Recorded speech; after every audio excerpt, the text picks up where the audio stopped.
He's not coming up. Not. We'll take the 74th running of the Manitoba Derby.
Who's going to take the Manitoba Derby?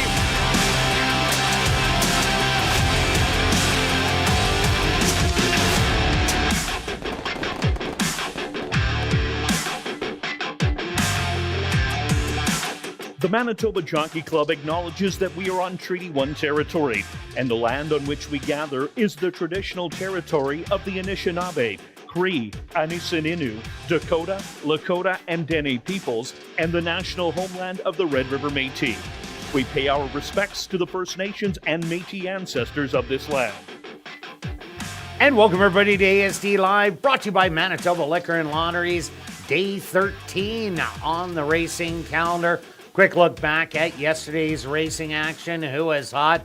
Well, on the jockey side, it was Praven Badri.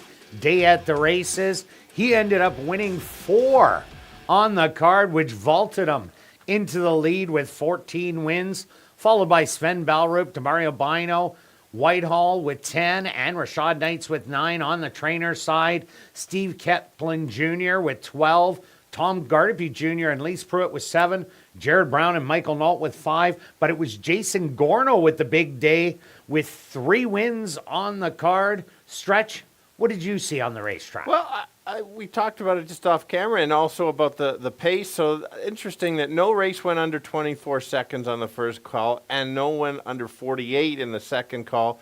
That's a first for this year. It didn't look like the track was super deep. No, not at all. No, and so the interesting other thing is no horse technically went gate to wire. There's a few very close. I just went by the charter and one said first by a head. So that there were many were near the lead and won it. Some closed as well in 4th or 5th to get up. So I thought the track was in good shape. Just had to figure out. I don't think there was any bias. Did you? No, I didn't see any bias on the racetrack at all throughout the evening. The inside didn't look great because we didn't have a rallier come up the inside and win. We had a couple ralliers come up there and have close finishes, but they just didn't get the job done. And we'll see if that plays into tonight. Yeah, and that always makes it tough when you can't, when it's just wide open and puts every horse in. It's good for watching and depending on the horse. The other thing, I thought the one trend that showed up, other than what you mentioned about the trainer and Paven winning, was the slight droppers. We've seen the 10 non-2, or in the last race it was a 12 non-3. Which was back into the non-2. Yeah, 10 non-3, but the non-2s get in for 12-5, so that's why it looks like a 12-5 non-3. A good point. Yep. But those dropping from there, and then at this time of year, I just think some of the trainers are not sure where to put their horses, so their horses are still running well. They might just be a little bit too high or get stuck in. We've had some tough 7,500 claimers. Oh, definitely that were probably almost allowance optional claimers. Yep. And so now everybody's finding the spot, and a little different today on the 75s, but we'll see. Definitely is. Good card, especially the last few to close out the pick 4. Nice win yesterday on your pick 5. Well, I can get one every now and then. That's always nice to cash a ticket. For sure, and even with a bunch of favorites coming in, got that price horse in the last, and it paid quite well. But we'll see how the day goes today. All right, let's kick it off with the $5,000 claimer for 3-year-olds and up that are non-4 lifers. They're going to go 6 furlongs, 5 boys, 1 girl stretch, and we're on the girl. We are, yes. I think that the betting is right now. There's a lot of early money on the 6. I think there'll be a lot more coming in on the 1. Oh, by there has post to be. There's too many good things. Understanding the conditions is the key on this one. This horse last time out was in for 55. Now it's in for 5,000 non-4. Far different. If you take a look at who the 6 lost to, turn the page to race 2, and you're going to get to see that horse is in for 75. Is probably going to be the big favorite, or at least co-favorite, but very good chance to win. So it just tells you how tough that race was. I like that last race. A horse spotted a couple lakes at the back and then made a nice outside move, and I thought was even getting to the winner at the end. Probably wasn't going to win, but just seemed to grinding to get the end. I always like that. Yeah, it was easily second best in the race. We also both like number 1, Audace, first time out. Watch that replay. And Roger Hewitt, he had to really hustle the horse early to get it into action, and then only lost by a narrow head in the end. So it switched to Sierra Pruitt last time out, and I thought she couldn't hustle the horse as much, but Audace didn't need it. The horse sat back, sat closer than it did first time out, made the run again, but the horse ended up going wire to wire, that being Miko Mackey, and Magnolia Speed stole second away in the final jumps. So Audace draws inside, running well. This could be a great upsetter if the 6 goes off as a huge favorite. Yeah, watch the prices for sure. Just that horse was 44 to 1 the first time out. Not getting that today. Yeah, 44, then 3 to 1. Just under. For sure. I'm going to the 2, and the reason I took the 2 as my third selection is I thought this horse maybe could be the speed. I didn't think there was any jump off the page speed horses in here. Look at the race at Emerald Downs. Shows that this horse can go to the lead, and if maybe the others sit back, maybe could steal it. Just kind of trying to look for a price or an angle to try to upset the top 2, but I'm 6-1-2. And see, I went to number 5, Patio's Porch, thinking it was the speed in here, coming off a whole bunch of 4 furlong races where the horse had been making the lead on occasion and then faltering late. The distance will be a little bit of a question mark in here, but it has one going the 6 furlong distance, and the horses from Fawner have been doing really well on the racetrack, so I'm giving you 6-1-5. Now we're going to carry on to race number 2 for a $7,500 claimer for fillies and mares 3 and up. They'll be going 6 furlongs, and there will be a massive favorite in here. Yeah, deserves to be. I was trying to find a way to move up my second pick to first, but I just couldn't. Hard to go past. Yes, moves up to 7,500. It's not as strong as some of them were a couple weeks back, but I don't think it matters. The figures are so strong that the absolutely stands out. This horse can stalk or go to the lead. Just probably when you've got a horse this versatile, the jockey can kind of sit back. If somebody guns and quarter horses early, you can just kind of sit back, or if nobody goes, you end up on the lead. Yeah, well, last time out, there was a lot of speed in the race. This time, there's none. So I think Loda Broad does go to the front end, tries to make it 3 in a row, and gets a lot of action probably in the claim box. Also like number 2, Texas Rain. A little bit of a long shot in here. Texas Rain was running at the first level allowance level last year and earlier on in its career, and was always forwardly placed, but got beat by just better horses. This isn't a really strong 7,500 outside of Loda Broad. Texas Rain making the first start of the year, 3 good works coming in. It just might be able to chase every step of the way and stick around for second. Yeah, absolutely. Good point. I just, I take big stretch once in a while. Oh, once in a while, okay. Yeah, every time. Anyway, unfortunately, the horse has not won in a while. Did run in a tough field last time. Limited success at 6, but there's that back class. Same kind of reasons why you like Texas Rain. I think that the runs back to some of the figures from last year, and certainly has the ability to make that late run. We'll see how the track plays. If it's fair, certainly can get there. Just has to get out of that one hole, make that late move, and maybe can get second. Yeah, well, that winner won by 6 lengths, so that's dirtied up. Fourth beat 9, only 3 lengths out of second money, taking the drop for the first time. I think this horse will definitely move forward. What about number 5, Frankie's Girl? Yeah, this horse, I thought, just ran evenly last time. You're not going to close any links on the wrapper going 5. Oh, definitely not. So I thought, nice tightener over the dirt. There's some nice races last year in Toronto. We'll just see. I got to find a bit of a price horse similar to yourself, 615. And I'm 6-2-1. Now we're going to carry on to race number 3, kicking off jackpot pick 5 wagering with an allowance optional $12,500 claimer for 3-year-olds and up. They're going to tackle the mile. That carryover just over $170,000 stretch. We're both on the Ronald, who got past us last time. Absolutely. I thought it was one of the most dominant races of the season so far. This horse absolutely crushed. Never looked like this horse was going to lose. Got out. The rat went out, and it's just this horse just moved up and just kind of kept going. If this horse runs back to that last race, I don't know if anybody can beat him. It's just a matter of such a big performance. Is there any regression? But it just looks so easy out there. Yeah, and he was a non-2-lifer going against these horses who've won multiple races. And because he did it that easy, he's protected again for the first level allowance. And I agree with you. That was such an impressive display. I also like number 6, Lab Rat. Went that 7.5 last time out. Battled on the lead, but kept second. I really like that. Was trained down in the winter in Phoenix. So it did have a bottom on it, but it wasn't racing down there in late or early February, March, where you'd like to have horses have starts to get the 7.5 furlongs. Now has that tightener. I expect Lab Rat to run much better today. Yeah, the horse ran well. It's just a matter of how much pressure early. Now, we know this horse will get the lead because he always gets the lead. It's just a matter of how fast. I agree. No surprise if the horse goes gate to wire. We both took the 3 because we do know this horse from last year. Yes, showed nothing last time. That's fine. Then as a workout, I always like when that happens. So do I. Good or bad. Everybody's probably going to jump ship.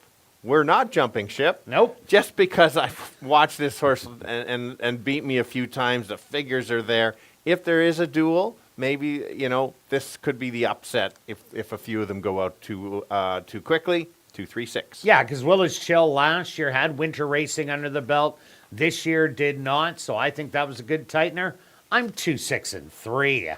Now we're carrying on to race number 4, kicking off $50,000 guaranteed pick 4 wagering with this allowance race 4 3-and-up maidens. They're going to go 5.5 furlongs. Scratch number 2, Dream Cloud. Stretch, Rocky Top Mischief for you. Absolutely. So there'll be probably co-favorites. Maybe the one will be the Lights favorite. One horse has 3 seconds and 3/3. Okay. Has been sitting on the win, but just lets others win. My selection, who is 4 years old. I don't know about lets others win. Okay, go on. Mine is 4 years old. Has a good work over the track. A few less races. I just like taking a horse with, maybe there's a bit of an unknown. I think the one will be the favorite. Yes, I'm using both of them in there. I knew you were going to take this one because you've had a couple of the second-itis horses win. So I'm letting you have this one. Okay. My top pick is the 3. Yeah, no doubt. I like the 3 in here, but Red Roadrunner, I don't think it's one of those seconditis horses because Bottle Caps came back last night in an allowance non-2-lifer against an impressive winner first time out, Be La Soul, and only lost by a lip at the wire, so that makes that race look better. And Shocking Malice was an easy winner that day on paper also, and Red Roadrunner ran an absolute gutsy second, beaten only 2 lengths. Lost to Linda's Map, a wire-to-wire winner. Gee, I'm Foxy, a multiple stakes winner. Conspiracy Theorist that myself and Stretch picked the one day because it got in worlds of trouble the time before. And Northern Echo went wire-to-wire. So in that whole bunch, there wasn't a giveaway of a win, and that's why I put Red Roadrunner on top. And I'm going to round my top 3 with number 4, Rhythm of the Rain, one of the first-time starters in here. Judy Hunter, very good at getting her horses ready to go at first asking. The dad wears the ring. 6 wins, over $500,000 in earnings, was a total sprinter. The mom was unraced, has 1 brother, and it is a full brother, exact same breeding, but unfortunately still a maiden, but does have a really nice work coming into the race. 102-4, even a 103-2 out of the gate. They can move forward off those workouts because you don't go that fast in the morning. And if you speed it up even a little, the horse has a shot even at the win. Yeah, I was waiting to hear all your breeding info about that. Good stuff. I went to the 6. I was just I'm searching for third. I thought it was between the 1 and the 3, either way you want to go with. I just thought the race kind of shaped that this horse might just sit back. Some of the other ones might just go. You talked about the firster having some speed, might get caught up in the duel first out, and maybe can grab third, 3-1-6. And I'm 1-3-4. Now we're going to carry on to race number 5. Allowance race for Manitoba, Saskatchewan, North and South Dakota breds that are maidens. They're going to go 6 furlongs. And this could be a big favorite in here. But in these races, wow, they're always wide open. And it's half boys, half girls. Yeah, you absolutely called it. I called it many unknowns, the lightly race, just so many things can happen. We came up with the same top 2. Yeah, I understand why we kind of did, especially because the 6 horse keeps improving. Showed nothing as a 2-year-old, which is a perfect example why these other ones can certainly jump up after only 1 start. I was impressed. First start made a nice run. Last time showed more speed, battled with the 2 to 5 shot the entire way. I thought that maybe this horse was even going to win, and the other one just from maybe a little more experience battled and kind of kept going. And a little older. And a little, yeah, it was correct. And so it just, if this horse gets out, a little less pressure certainly can go gate to wire. Yeah, I agree. This one definitely improved. Second, I like number 4, Amplify. This horse actually ran a sneaky, real good race. Was at the back of the field after breaking relatively well.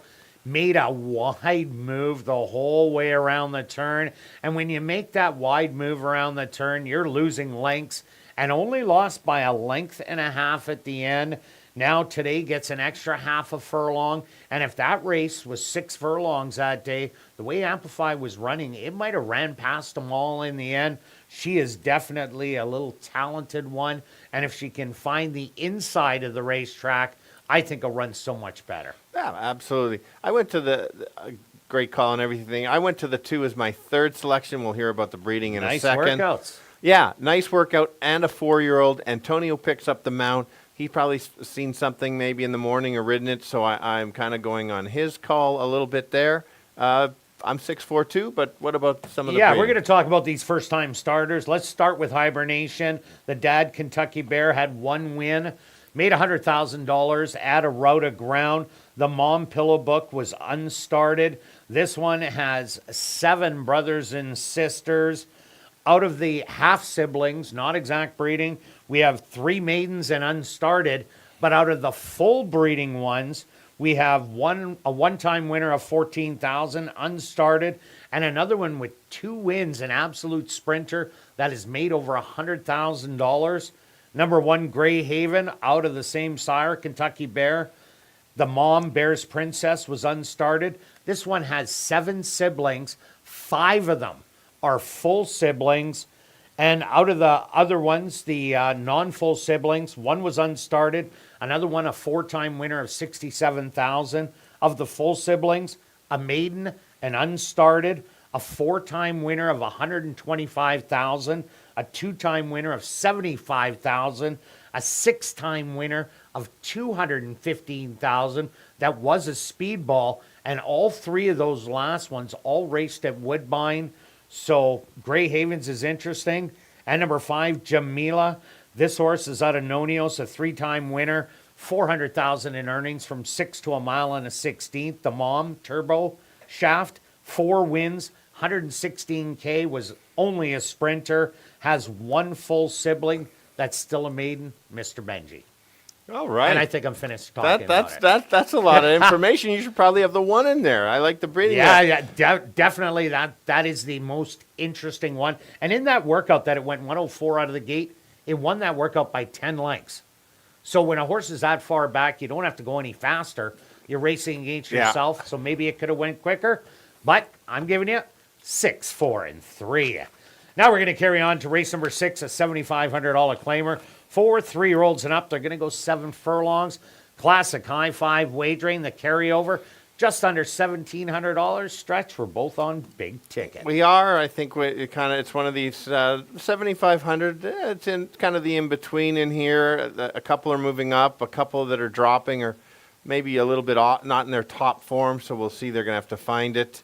I think the 2 is in the top form. I think it has the potential just to grab the lead and keep going. Beat a couple nice 4 claimers. You look at Mr. Dazzle in there, and Wrong Direction probably is a little bit higher too in his top effort. It's one of those doesn't need the lead, but just we get the rail. We're only going 7 today. Is this the first 7 this year, or is there? Yes, it is. Yeah, it is the first 7. So that's 7.5. Yeah, and so that makes it even better if you can grab that rail quickly and control it up front. And for those of you who like times, if you look at the time of the race, 1:13.93. If you look at number 5, Sol del Sur, was in the 7,500 on the same day, and they went 1:14.76. So that is quite a bit of difference between the two of them. Almost 4 lengths, saying if Big Ticket was in the race, might have won that one by 4.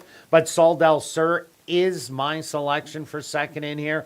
Ran absolutely huge. Was in a 4-horse photo. Gallon Oak, designated hitter. Those were the ones bet off the board. And Sol del Sur was 31-1 and just got nipped out. Happy Camper came up the inside. But that was a real competitive race. I expect this horse to move forward. Distance, yes, 1 for 1 at the distance. Not a ton of experience.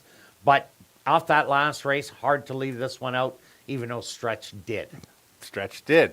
So he's going to the 3. I think this I think could be the next most speed over the 2. And if one of them decide not to go and could get controlling, this horse has been running for the 75. Not a bad race last time, but it was a tougher 7,500. Yeah, you weren't going to beat Market King. Exactly right. This horse has a couple wins at the 7.5 furlongs, and maybe you just kind of get forgotten being bet at 15-1. That was my long shot in there. Okay, what about Go Start? All right, Go Start is my hunch play. Stretch's hunch play. A little hunch play. So, all yeah, right. So you can have that when the horse is 25-1. I think I've watched this horse over the years. I always think maybe it should drop a level or 2. It finally drops. The figures are okay. It does have one race at ASD, and that race kind of puts them in the mix. I had to find a bit of a price. Maybe it's a play against Kirt's selection on the 5 and looking for a price because I think it's actually wide open after the 2. And what about Plentiful? Off for 2 years. Oh, good mention. Yes, I'm excited to see him run back. I got to give him one. Let him race. Yeah, off 2 years. I don't like betting horses with 2-year layoff. At least not to win. Can be in your top 3, top 4. But as a win candidate, that's a tough one for me. Yeah, it's great that he's back running. He's won so much money over the years, so that's good to see. All right, so I'm going to give you 2, 5, and 3. Now we're going to carry on to race number 7, an allowance optional $12,500 claimer. 4 3-year-olds and up, they're going to go 6 furlongs. Classic high five again. And what a great race this should be. Absolutely. Great race to end off of the week of racing. I like that we've got the allowance optional claimer and not those some conditions that are impossible. This is easily my favorite race on the card. I'm going to the 6, which is your second selection. I think this horse gets a perfect stalking trip behind a very fast pace. I think there's at least 4 horses in here that kind of really like being on the lead. I think at least 3. Okay. The 1, 7, and 8. Okay. Bandera, Black Tikka, and Kate's Princess. Designated hitter came off it last time, and if they know how to read the form, they're not going to the front. Right. Joe, did you say the 3? Cooper? No, I don't think Copper's fast enough for these. It's not Cooper? No, it's not Cooper. Copper. Copper. All right. Anyway, so we got 3.5 of them going to the lead, apparently. We'll compromise. We'll go right in between. I think this horse is sitting there as a fast run race last time. And one big 2 starts ago, I think this is the one that it continues to improve. This horse has a higher ceiling, runs it. You're giving me 7-1. Yes, please. And number 5, Designated Hitter. I really like this one. I thought made the move a little too early last time out and then lost the photo only by a neck at the wire. Was at the $7,500 level, but that win previous to that, that was real easy and impressive. This horse has a really quick turn of foot, so if it sits right in behind 1, 7, and 8 for sure that are going out, it's going to get a dream trip when they back up. If it wants to make the move by the head of the lane, I think we'll get a price on the jump up, but a horse that's running really well. Yeah, very well. Totally agree on the slight early move, but sometimes that's just how the race goes, and you got to make the move while the hole's still there. And we both have probably the speed of the speed and some classy speed on the one, running against some very tough ones last time. I don't want to leave out when we kind of have the 2 closers. You definitely want to have maybe the best speed of the bunch in there, so I had to include it. Just who knows, could get out there and just keep going. And if it's a speed holding track, all the more reason. Maybe there's a stretch change alert. Sorry, Beth, but you just never know. And Jason Gorno with the good day yesterday with 3 too. wins. Praven Badgery had 2 of those wins and added 2 more, had 4 wins. So that's a hot combo. For sure. 6-1-5. All right, now I'm 5, 6, and 1. Good luck with all your wagers this evening, and I'll be right back with the changes on this evening's Carter Racing.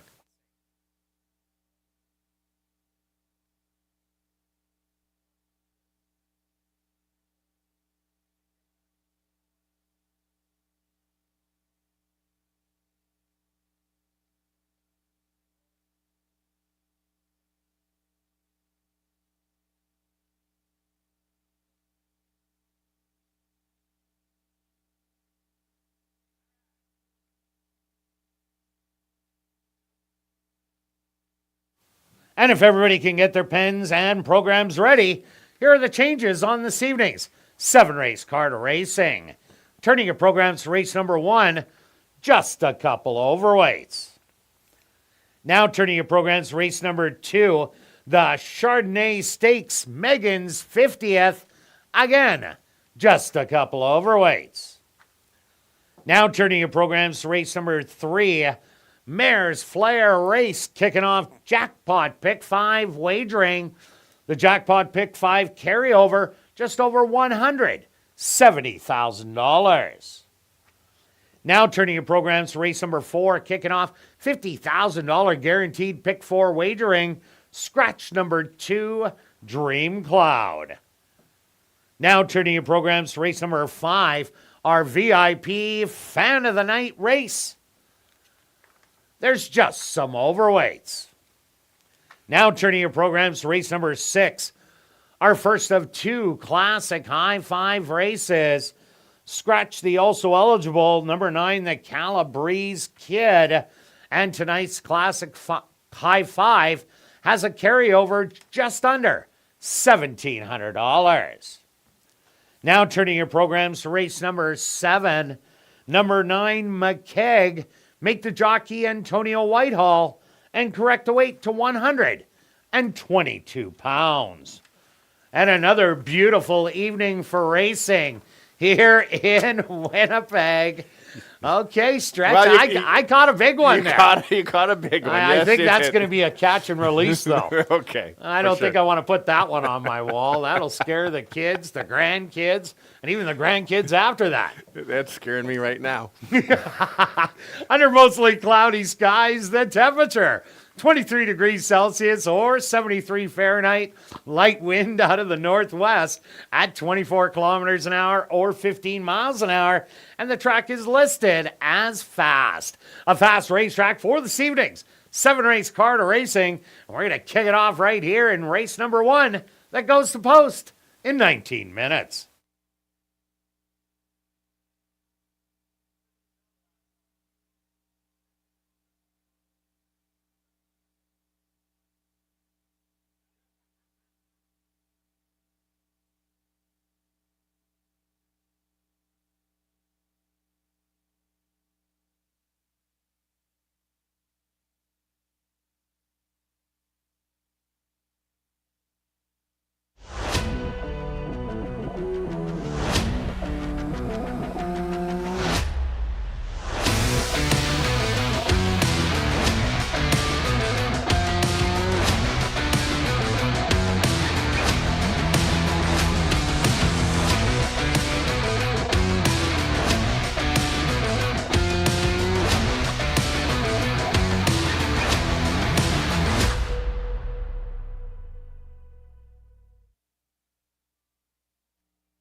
And be sure to enter your name for a chance to be our VIP Fan of the Night. Ballots are available in the lobby. If your name is drawn, you're going to receive the VIP treatment, including a $25 wagering voucher. You're going to get an ASD t-shirt. You're going to get an ASD ball cap, autographed by myself and Stretch. Then you're going to come up to the press box, watch me call a race, go visit the horses in the paddock, and then it's off to the winner's circle to get a framed photo with the winning horse. And if you're new to racing, make sure you stop by and see Shannon and Brad at the Fan Education Center, located on the main level. It's also the place to open a free HPIBet.com account so you can bet the races right from your phone. Even better, if you open a new account and you wager 100, you'll get 100 in bonus money. Have a great evening of racing.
welcome down the paddock for race number 1.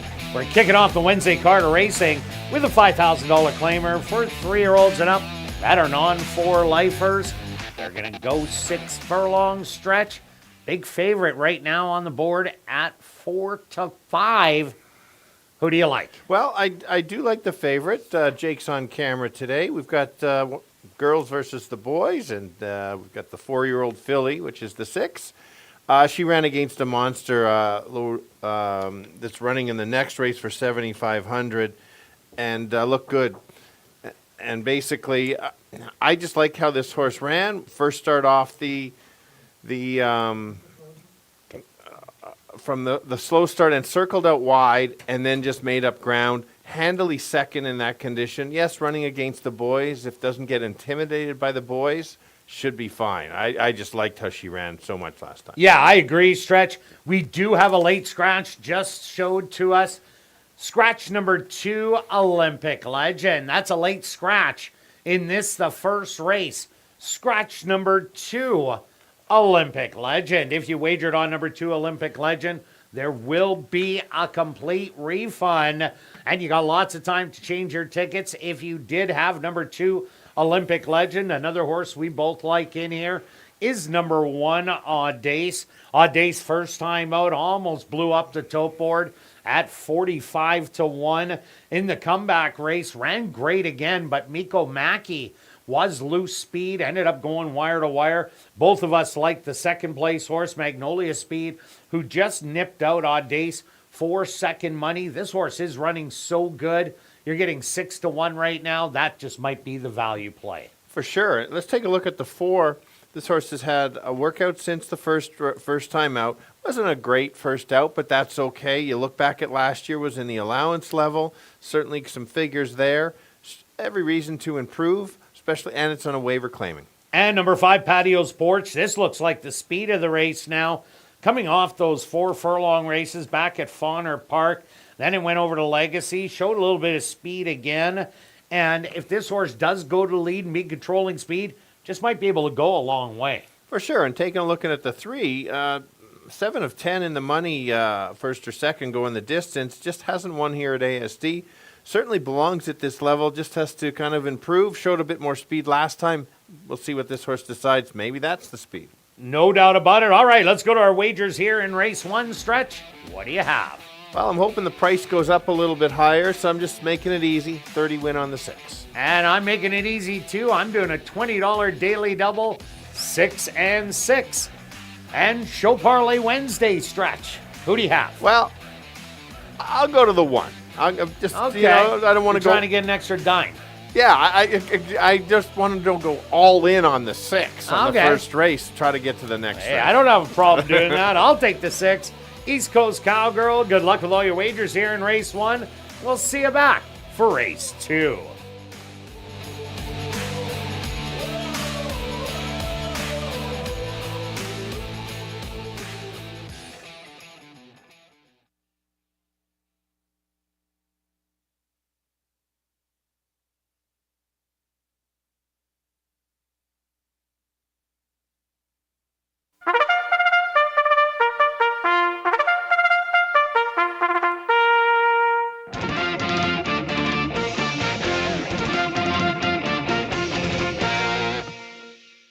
The horse on the track for race number 1. They're going to go 6 furlongs for $10,300. Number 1 is Audace, owned by Murray Clare Sky, trained by Sherry Lang with Sachin Paris. Number 2, Olympic Legend, was a late scratch. Number 3 is Ethan's Animal, owned by RBR Stable, trained by Ryan DeJarlis with Sven Balrup. Number 4 is Wicked Black Bullet, owned by Tom Payne and Elton Dickey, trained by Elton Dickey with Rashad Knights. Number 5 is Patio's Porch, owned by Murray Clare Sky, trained by Sherry Lang with Dwight Lewis. Rounding out the field is number 6, East Coast Cowgirl, owned by Tom Payne and Elton Dickey, trained by Elton Dickey with Antonio Whitehall. rolling doubles kicking off here in race number 1. They'll go to post in approximately 4 minutes.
Got 4 boys, 1 girl, going 6 furlongs to kick off the Wednesday card. I think the girl can beat the boys, and that's the 6 horse on the outside.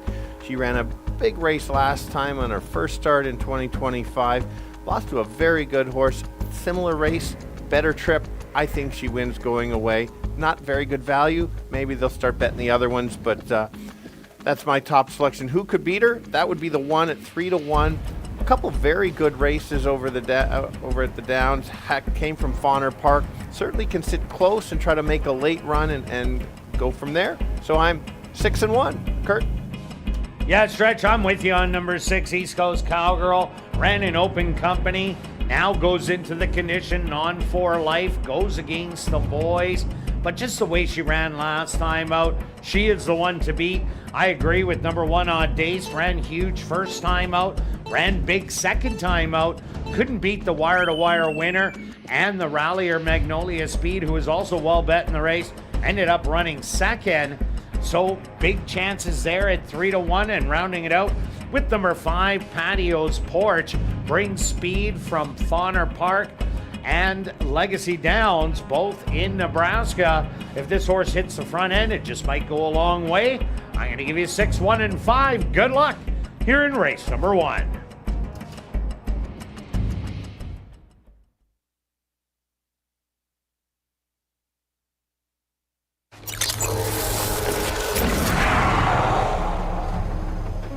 It's now 2 minutes to post time at ASD.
time.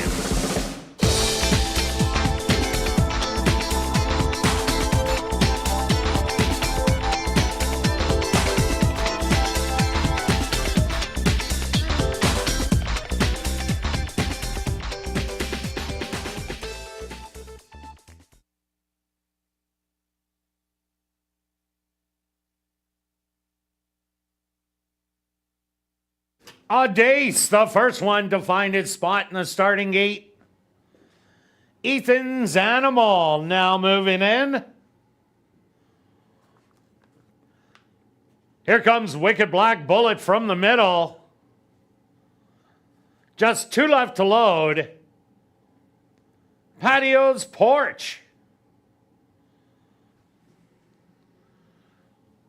Now waiting on the 4 to 5 favorite. East Coast Cowgirl. The field is set. They're at the post. And they're off. From the far outside, that's Patio's Porch. Showing some good early speed. Ethan's Animal will be the stalker on the inside. 3 wide, East Coast Cowgirl. Up close early. Then it's another length back to Wicked Black Bullet. And Audace is the early trailer, but only 4 lengths front to back. Ethan's Animal now scoots up the inside through an opening quarter of 24-4 and pokes a neck in front. In second, East Coast Cowgirl. Back to third, Patio's Porch. Audace back in fourth, and the trailer is now Wicked Black Bullet. Ethan's Animal about to get company from the favorite East Coast Cowgirl on the outside as they hit the head of the lane. It's Ethan's Animal who opened up the advantage to a length and a half. East Coast Cowgirl now roars into gear and goes on by. Audace with a late rally, but this is all East Coast Cowgirl who is going to take it. Close for second and third between Ethan's Animal and Audace. Wicked Black Bullet finishing fourth.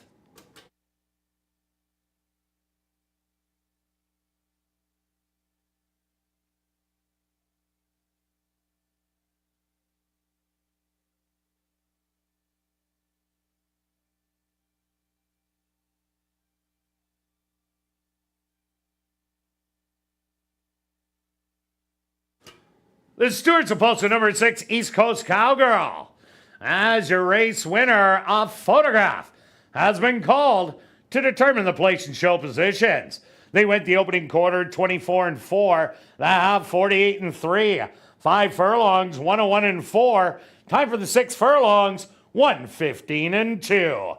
Result of the photo, show number 3, Ethan's Animal, finishing second.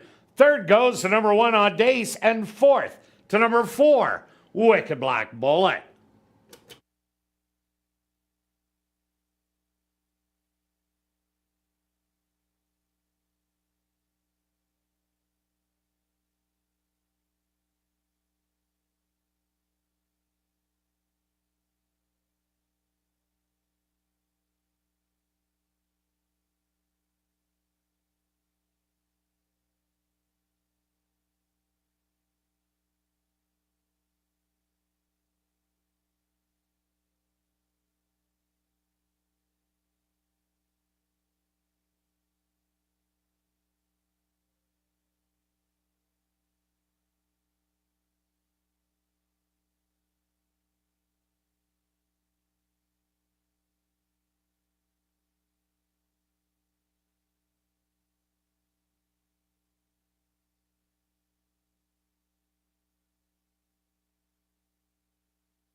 Now entering the winner's enclosure, the official winner here in race number 1, that's number 6, East Coast Cowgirl. East Coast Cowgirl is a bay filly, 4 years old, by Cantharos, out of the mare Super Colquitt by Go Zapper. owned by Tom Payne and Elton Dickey. Ridden to victory by Antonio Whitehall. Time for the 6 furlongs, 1:15 and 2.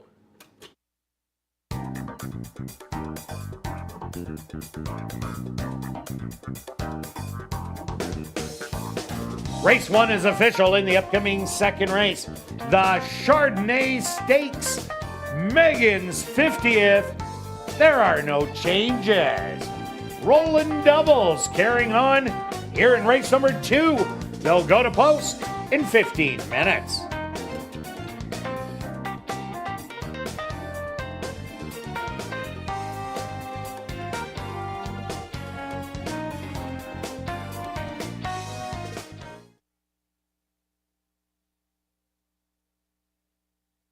Assiniboia Downs has introduced a new 50-50 draw that takes place each and every race night. Tonight's jackpot is $290 and growing. Tickets are 1 for 10, 10 for 20, 50 for 50, or 200 for $100.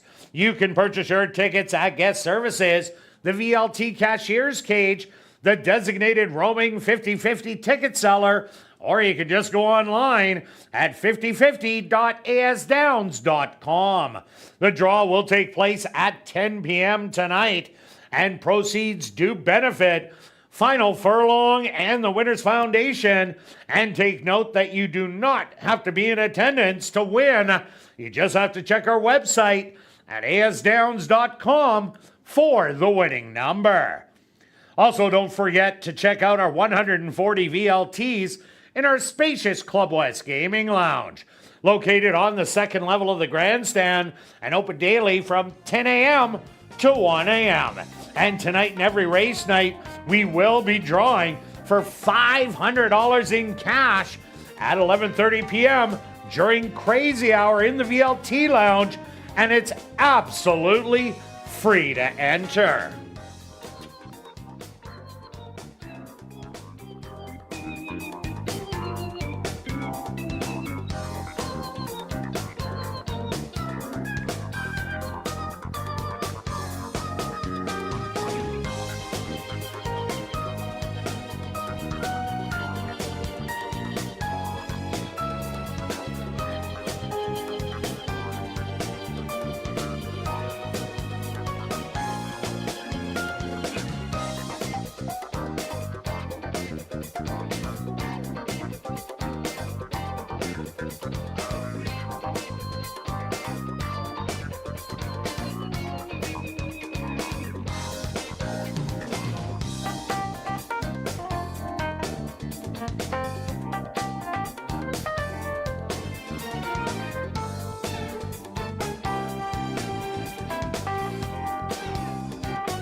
And ladies and gentlemen, turning your programs back to race number 1, we had a claim to report.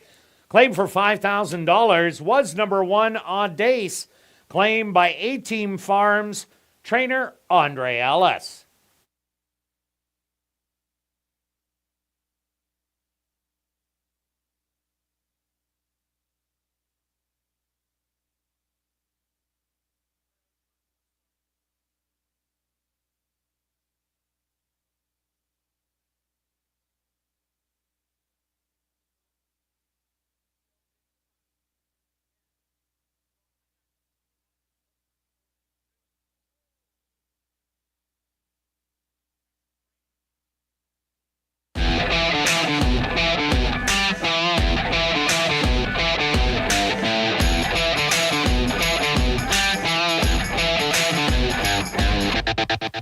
And welcome back down the paddock for race number 2. We have a $7,500 claimer for fillies and mares, 3-year-olds and up.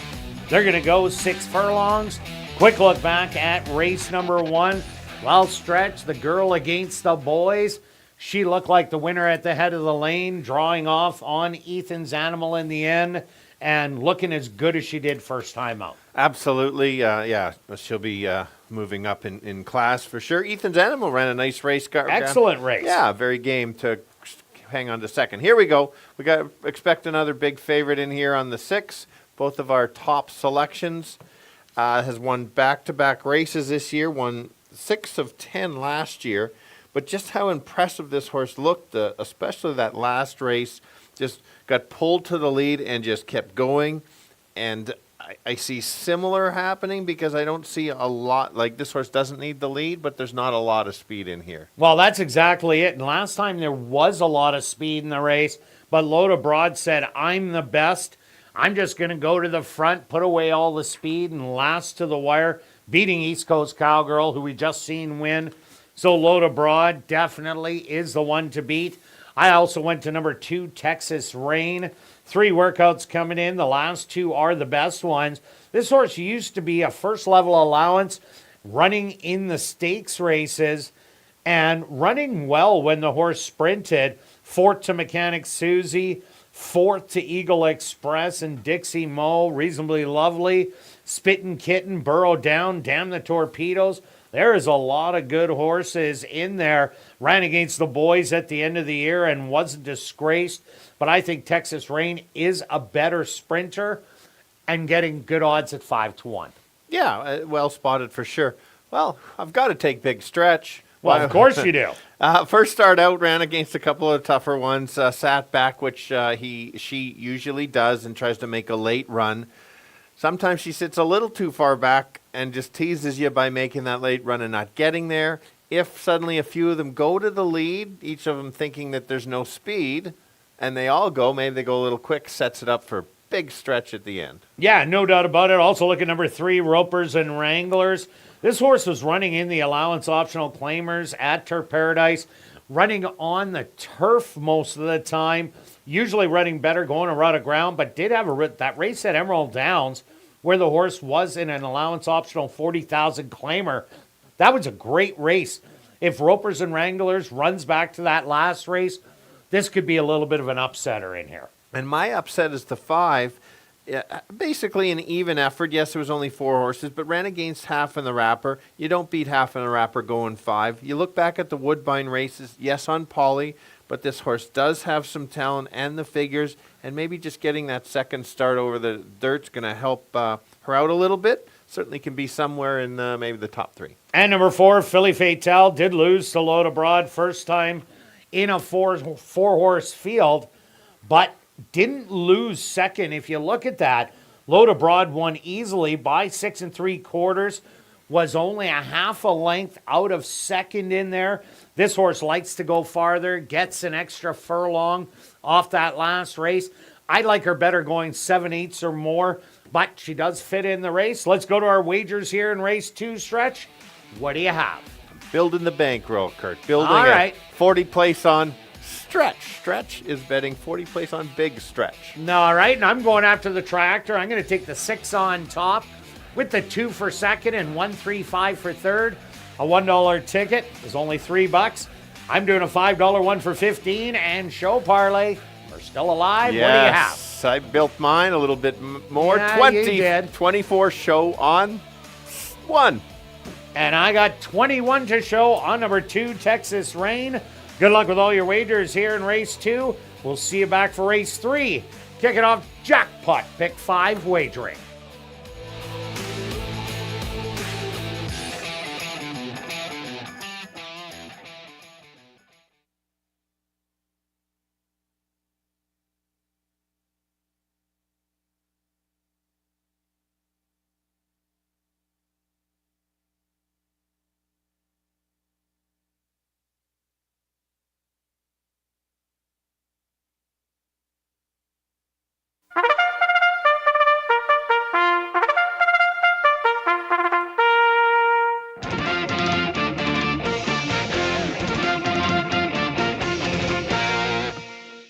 The horses are on the track for race number 2, the Chardonnay Stakes. Megan's 50th. They're going to go 6 furlongs for $14,800. Number 1 is Big Stretch, owned by A2 Thoroughbreds, trained by Michael Nault with Praven Badri. Number 2 is Texas Rain, owned by One for the Ditch Stable, trained by Fred Rawson with Sven Balru. Number 3 is Ropers and Wranglers, owned by Pan Am Racing, trained by Lauren Fraser with Antonio Whitehall. Number 4 is Philly Fatale, owned by Wind Answer Stable and Norm Suderman, trained by Wendy Anderson with Sierra Pruitt. Number 5 is Frankie's Girl, owned by Wind Answer Stable and Norm Suderman, trained by Wendy Anderson with Ronald Alley. Rounding out the field is number 6, Load Abroad, owned by A2 Thoroughbreds, trained by Michael Nault with Damari Albino. The Chardonnay Stakes, Megan's 50th. Here in race number 2, they'll go to post in approximately 4 minutes.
The girl's going 6 furlongs for $7,500 claiming price.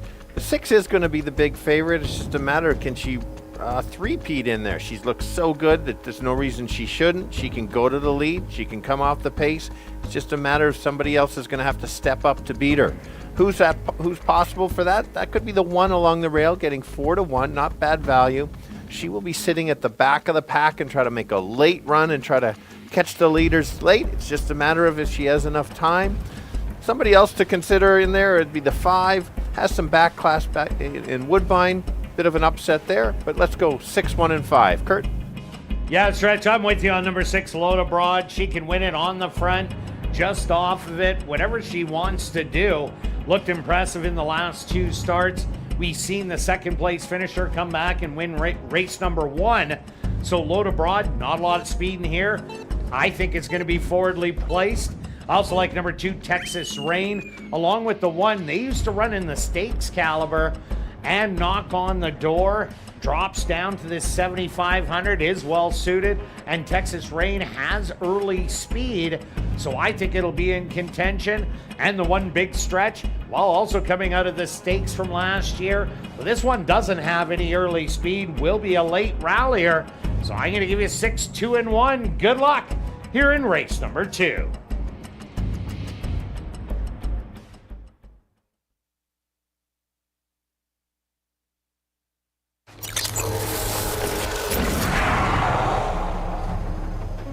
It's now 2 minutes to post time at ASD.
time.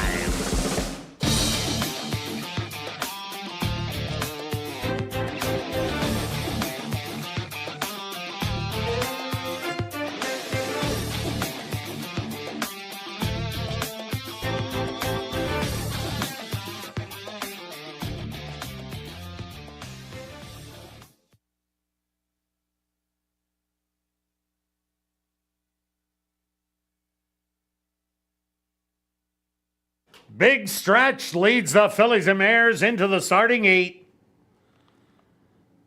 Texas Rain is also in. Next up, Ropers and Wranglers.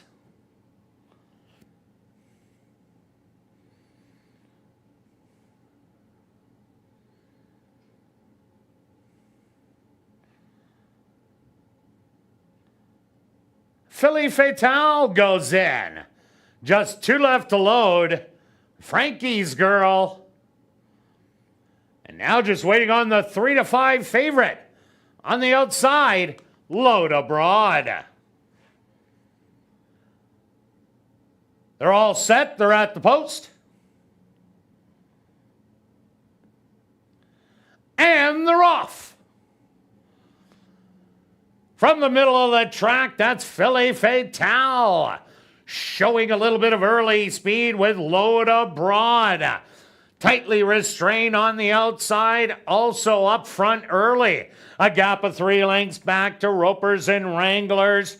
Frankie's Girl right in behind. 2 more back to Texas Rain. And Big Stretch could see them all. Load Abroad all by herself now. And she's up by 3. Back in second, Ropers and Wranglers. Frankie's Girl to the outside, trying to rally. On the fence, Filly Fatale. Then Texas Rain and Big Stretch. Ready to show the late run. But Load Abroad has opened up the advantage. Now to about 7 lengths as they hit the head of the lane. Load Abroad is all by herself on the far outside. Texas Rain trying to rally in between horses, Frankie's Girl and Ropers and Wranglers, but it's all Load Abroad who's gonna get the win. Very close for second between Frankie's Girl and Texas Rain. Ropers and Wranglers finished in 4th.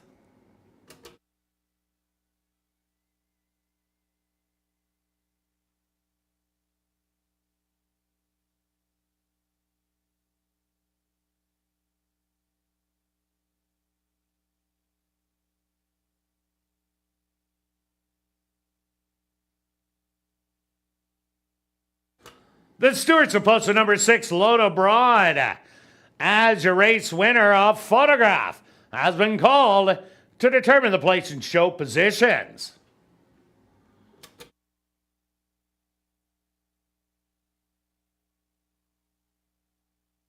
Results of the photo show number 5, Frankie's Girl, finishing second. Third goes to number 2, Texas Rain, and 4th to number 3, Ropers and Wranglers.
Now entering the winner's enclosure, the official winner of the Chardonnay Stakes, Megan's 50th. That's number 6, Load Abroad. Load Abroad is a Grey-Roan mare, 6 years old, by Reload. Under the mare Study Abroad by Wheel Away. Owned by A2 Thoroughbreds, trained by Michael Nault, and ridden to victory by Demario Bino.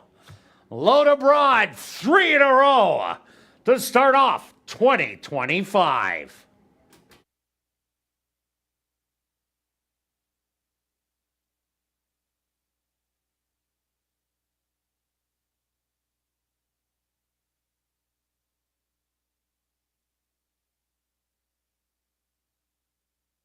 Race 2 is official in the upcoming third race. Mares Flair kicking off jackpot pick 5 wagering with a carryover of just over $170,000. There are no changes. But we will carry on with the rest of the changes in this evening's pick 5. Turning your programs to race number 4, scratch number 2, Dream Cloud. Now turning your programs to race number 5, number 6, Mini Glazed Donut. Correct the weight to 119 pounds. Now turning your programs to race number 6, scratch the also eligible number 9, the Calabrese Kid. Turning your programs to race number 7, number 9, McKegg. Make the jockey Antonio Whitehall and correct the weight to 122 pounds. Mares Flair. Kick it off jackpot pick 5 wagering. They'll go to post in 14 minutes.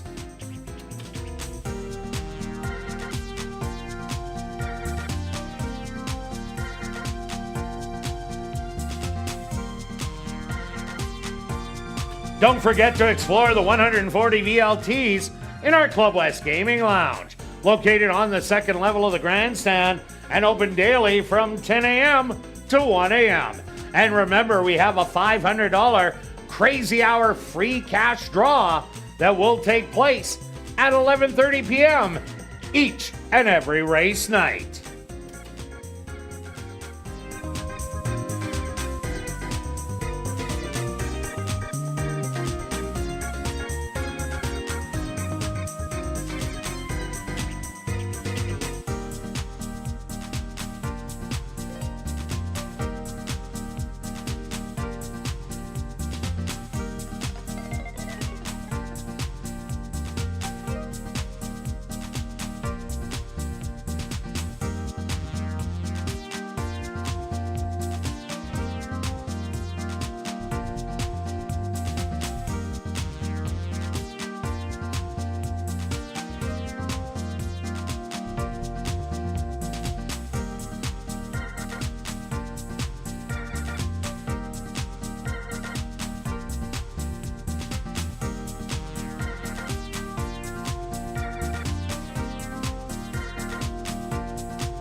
Ladies and gentlemen, turning your programs back to race number 2, we had 2 claims to report.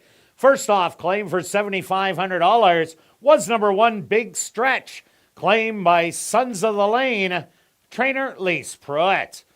Also, claim for $7,500 in an 11-way shake. That's number 6, Load Abroad, claimed by Jared Brown and John Gannis, trainer Jared Brown.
And ladies and gentlemen, please take note. A system has moved in. We are getting rain at the moment, so we are under a slight weather delay. Approximate post time is going to be about 15 minutes, this weather delay, as that system is moving in and is supposed to clear.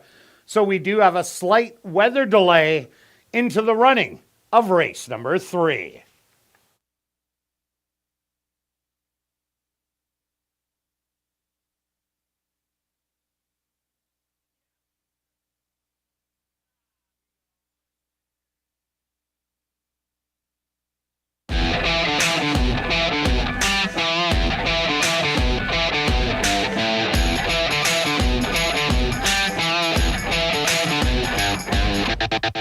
And welcome back down the paddock for race number 3. Jackpot pick 5-time for this $12,500 optional claimer. They're going to go 1 mile. Quick look back at race number 2, Stretch, Load Abroad. Was there any surprise that she would go to the front in there and just go wire to wire? No, not at all. She's just a little bit better than that group, and a lot of people thought that too, hence with an 11-way shake. That's one of the bigger ones I've heard of here anyway. Well, there has been bigger ones. But here. You haven't known about it. Only no, I that's have. true. And That so was for me to know and for you to find out. Well, it's common knowledge because you see all That is so true. the honors. And explain how a shake for the horse, or why do you call it a shake? What it all means. Okay, so it means that 11 different people wanted to claim the horse, so they all put their slips in. And what we do is we have little peas with numbers on them. They're 1 through 12. So 11 of them go into the little bottle. They shake it up. They put numbers on everybody's claim slip. And whatever number is pulled out, the P number, whatever number it says, that's who gets it. And it ended up being Jared Brown and John Gannis, trainer Jared Brown. So they're the one who is 1 out of 11. And they got lucky. Yes, that certainly. And it happens at all racetracks, Yes. and it's pretty well done the same way. You hear at Oaklawn, there is many claims. Some of them have 20, 22, and all they do is they have 2 sets of numbers.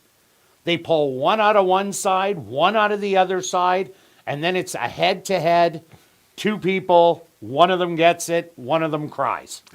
That's wow. You know, it would be us crying because we'd never win a We shake. would never win a shake, no. And so I've noticed you've talked about the slight weather delay. It sounds Yep. like you could have just said it's a Bugs Bunny cloud. Have you ever seen the cartoon? Is it Bugs Bunny that the cloud comes over for a few minutes, moves along? I'm just saying, the Roadrunner, Coyote, and That's a long time ago. it is for a me, long buddy. time. It's still showing. I always think it's a Bugs Bunny cloud. I think we're going to get a rainbow by the end anyway. Oh, so yeah, that's I exciting. can see that happening. Okay. Nobody cares about my Bugs Bunny clouds. Let's talk about the race. Okay, let's go. Who do you like in the third? Okay. So let's start with the co-favorite. It kind of makes sense. I think the 2 and the 6 are going to go back and forth. Jake's out in the rain right now, so we'll try to get this done. Anyway, the Ronald ran I thought one of the best races so far of the meet. It stalked on the outside, made an even move, and just kind of forgot to stop. Just it kept was going. 3 wide, and I was waiting for the horse to stop that day, but there was no stopping, and just looked like an absolute machine, winning only its second lifetime start. Yeah, very impressive on Or not that. start, but second lifetime win. Correct. So maybe they figured it out. Maybe he likes the track. Some horses, maybe, Turf Paradise is a little bit of a different type of Oh, it's surface. a hard track. Yeah, and so a softer one might be the difference. Be interesting to see if this horse can repeat that effort.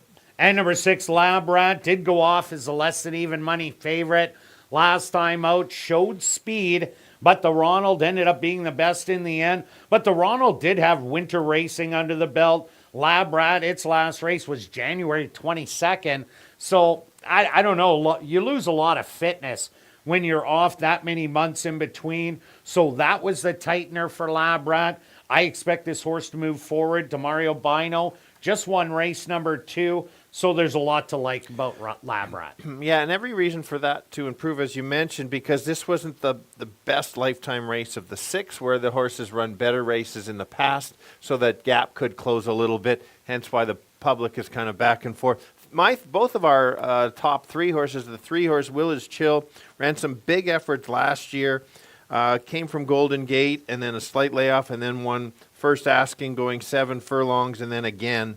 Certainly in the mix. If there is a battle early between a few of them, which there could be. Well, you can even throw Lieutenant Norm, who does have speed. Yes. We don't know what Praven Badri is going to do. We can guess, but once those gates open, they have instructions. Those go by the wayside, and then they do what they think is right. Completely agree. That's what I was getting to. That could be the extra one. Plus, on the 3 as a workout coming in, I like that. 5 furlongs, nothing flashy, but just enough to keep the horse sharp. All right, let's talk about number 5, Lieutenant Norm.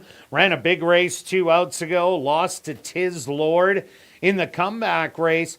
Got a rail trip. The rail opened up, and Lieutenant Norm took full advantage. Unfortunately, a lot of Verve and Tiz Lord got the late running going and ended up running down Lieutenant Norm. Lieutenant Norm does like going around 2 turns and usually is forwardly placed, and you get the top trainer on the grounds in Steve Keplin Jr.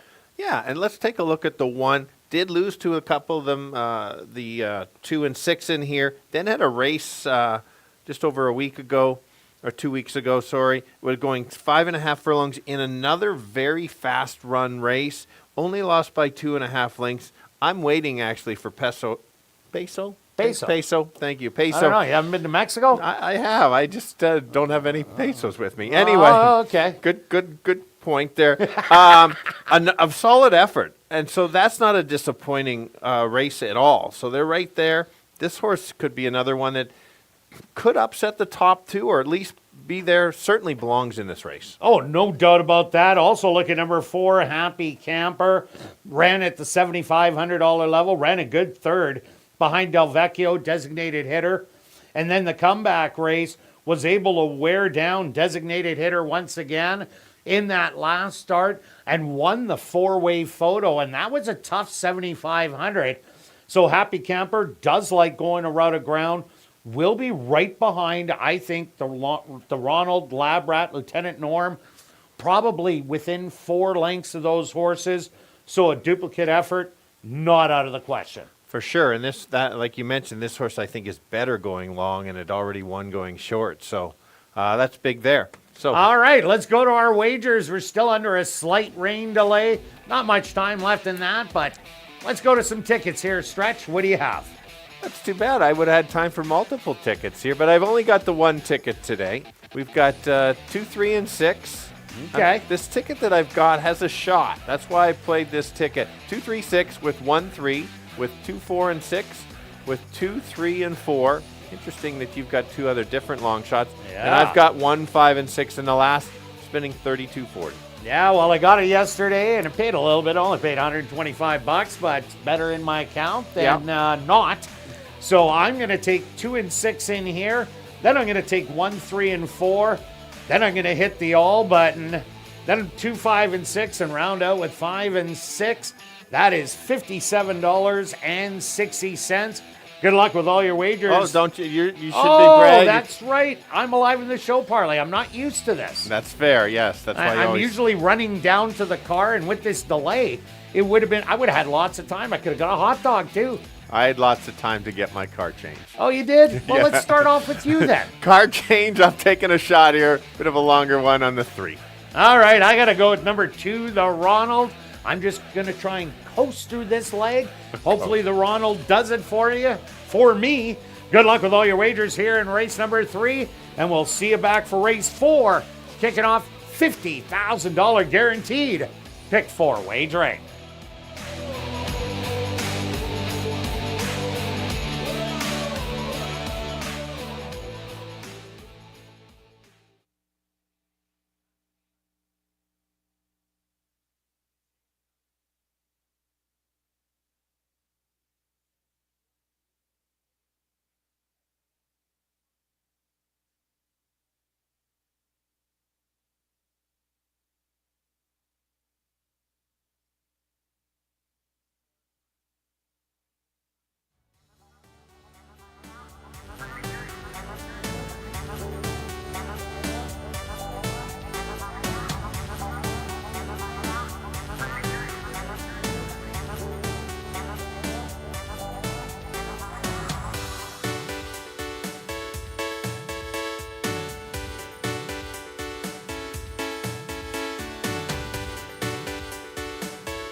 The horse on the track for race number 3, Mare's Flair. They're going to go 1 mile for $16,500. Number 1 is Burn, Jakey Burn, owned by Wind Dancer Stable and Norm Suderman, trained by Wendy Anderson with Ronaldo Cumberbatch. Number 2 is the Ronald, owned by Homer Thoroughbreds, trained by Jason Homer with Neville Stevenson. Number 3, Will is Chill, owned by My Three Nieces Stable, trained by Mike Taphorn with Ronald Alley. Number 4 is Happy Camper, owned by Ryan DeJarlis, Blair Kidd, and Robert McKinnon, trained by Ryan DeJarlis with Sven Balrup. Number 5 is Lieutenant Norm, owned by Drop-In Racing, James Keplin, and Parker Wallette, trained by Steve Keplin Jr. with Craven Badry. Rounding out the field is number 6, Lab Rat, owned by Jared Brown, Shamrock Racing Stable, Regal Group, and Lucky 8 Stable, trained by Jared Brown with Demario Bino. Mare's Flair race here in race number 3, kicking off Jackpot Pick 5 wagering. They'll go to post in approximately 4 minutes.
And ladies and gentlemen, we've drawn our VIP Fan of the Night. Congratulations goes out to Glenn Knowles. That's Glenn Knowles. Congratulations. You're our VIP Fan of the Night. You have 10 minutes to report to guest services on the main floor, South End.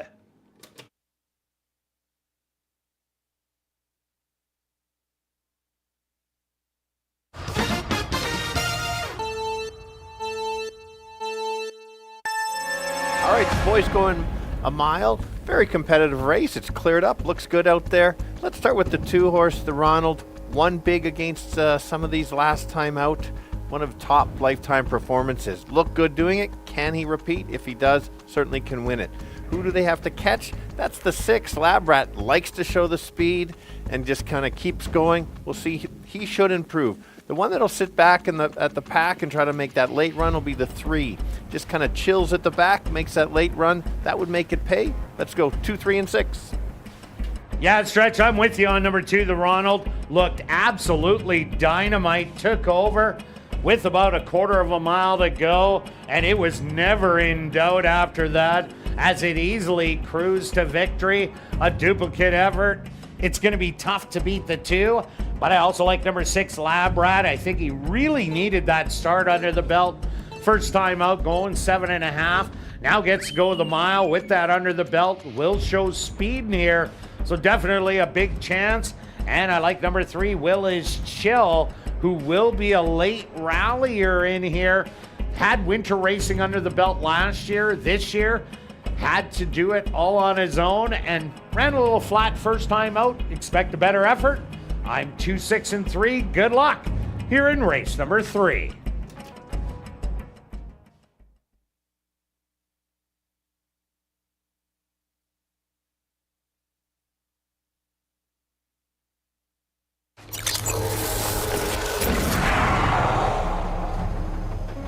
It's now 2 minutes to post time at ASD.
It's post time.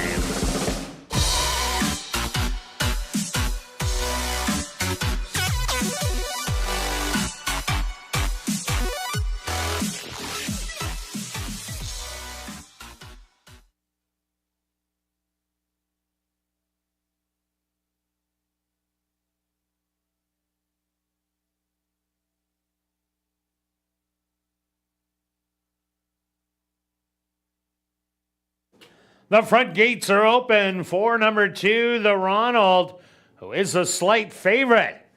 At 9 to 5, once the Ronald is in the starting gate, they will close the front gates.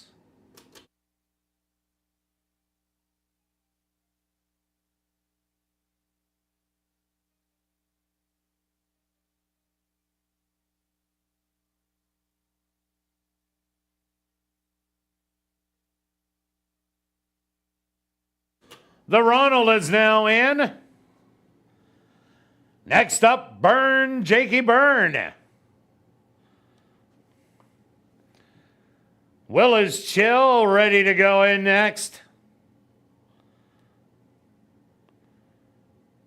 Here comes Happy Camper. Just 2 left to load. Lieutenant Norm. Now just waiting on Lab Rat to the outside. They're all set. They're at the post. And they're off. Quickly from the outside, Lab Rat showing good early speed and straight to grab the early lead as they pass the grandstand for the first time.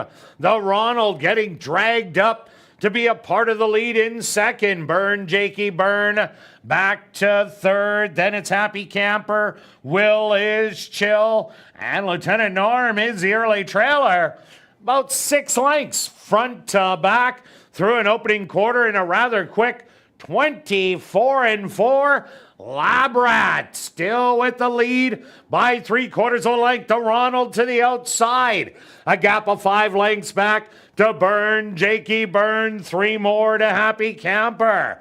Then it's Lieutenant Norm, and Will is Chill is now the trailer. The half, 49 seconds, and it's Labrat and the Ronald battling it out nose and nose with a little less than 3 furlongs to go. A gap of 7 back to Byrne, Jakey Byrne, Lieutenant Norm, and Happy Camper starting to rally, but it's still Labrat and the Ronald.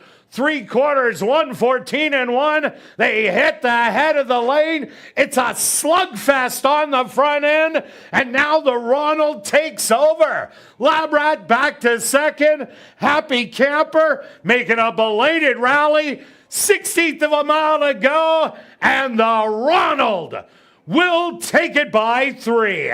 Labrat second best. Third's going to go to Happy Camper, and fourth to Lieutenant Norm.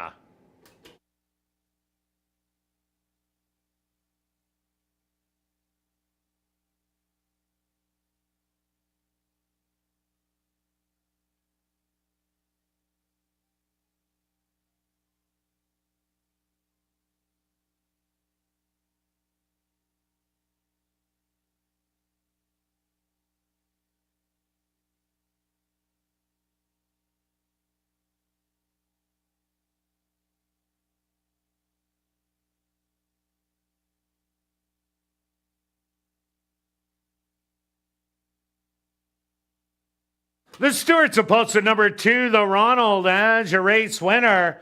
Number 6, Labrat, finishing second. Third goes to number 4, Happy Camper, and fourth to number 5, Lieutenant Norm. They went the opening quarter 24 and 4, the half 49 seconds. 6 furlongs, 114 and 1. 7 furlongs, 128 and 1. Time for the mile, 142 and 2.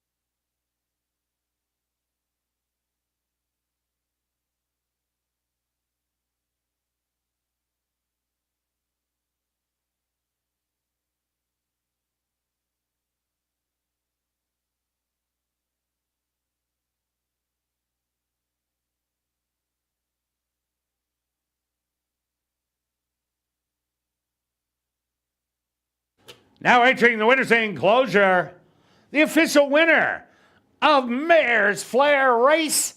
That's number 2, the Ronald. The Ronald is a big gelding, 5 years old, by Ransom the Moon, out of the mare Lorna's Tappet by Tappet. Owned by Homer Thoroughbreds, trained by Jason Homer, and ridden to victory by Neville Stevenson. Time for the mile, 142 and 2.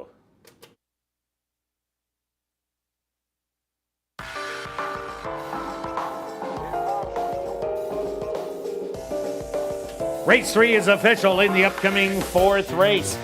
Kicking off $50,000 guaranteed pick 4 wagering. Scratch number 2, Dream Cloud. We will carry on with the rest of the changes in this evening's pick 4. Turn your programs to race number 5. Number 6, Mini Glazed Donut. Correct the weight to 119 pounds.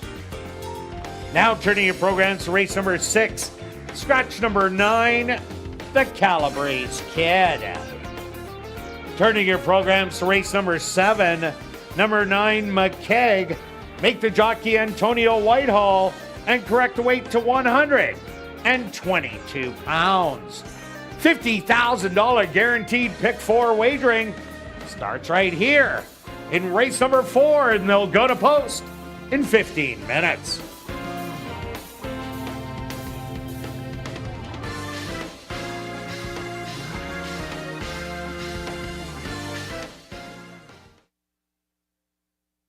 And just a reminder to get your 50-50 tickets before they're gone.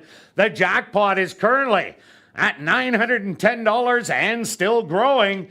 Tickets are 1 for 10, 10 for 20, 50 for 50, or 200 for $100. You can get your tickets at Get Services, the VLT Cashier's Cage, the 50-50 ticket seller that is roaming the building, or just go online at 5050.asdowns.com. Ticket sales close at 9:50 p.m. The draw will take place at 10 p.m. tonight, and proceeds will benefit Final Furlong and the Winners Foundation. Just a reminder, you do not need to be present to claim your prize. Just check asdowns.com for the winning number. Also enjoy the 140 VLTs in the Club West Gaming Lounge. And don't miss the $500 Crazy Hour free cash draw that will take place at 11:30 p.m. in the VLT Lounge. Also a reminder that we're back in action for 3 exciting nights of live racing next week. Monday, June 23rd, Tuesday the 24th, and Wednesday the 25th.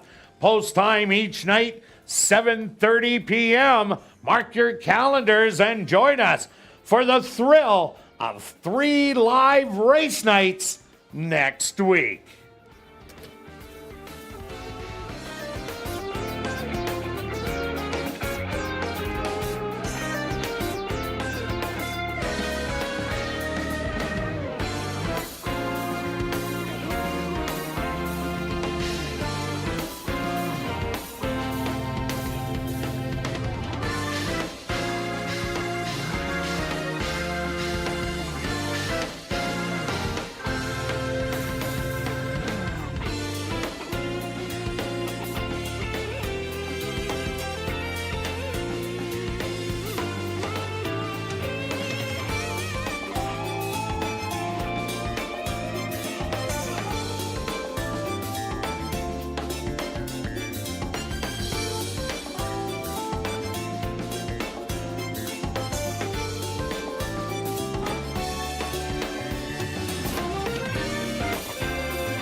welcome back down paddock 4, race number 4.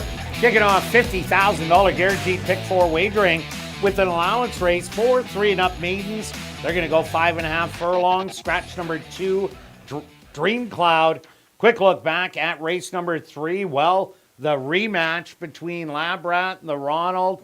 Labrat put up a much better fight today, but the Ronald was just the best in the end. And he was just the best because he knew he had to pressure Labrat. If you give Labrat a breather, it's probably the reverse order. But it was a little bit of a delay, but worth the wait. I thought it was a very exciting race. Sure it was. And the prices were amazing in there. For sure. Here we go. Let's kick it off. I'm going to take a chance to try to beat the one a little bit here. Jake's already found it. Going from the Invader from Turf Paradise, which is in Phoenix.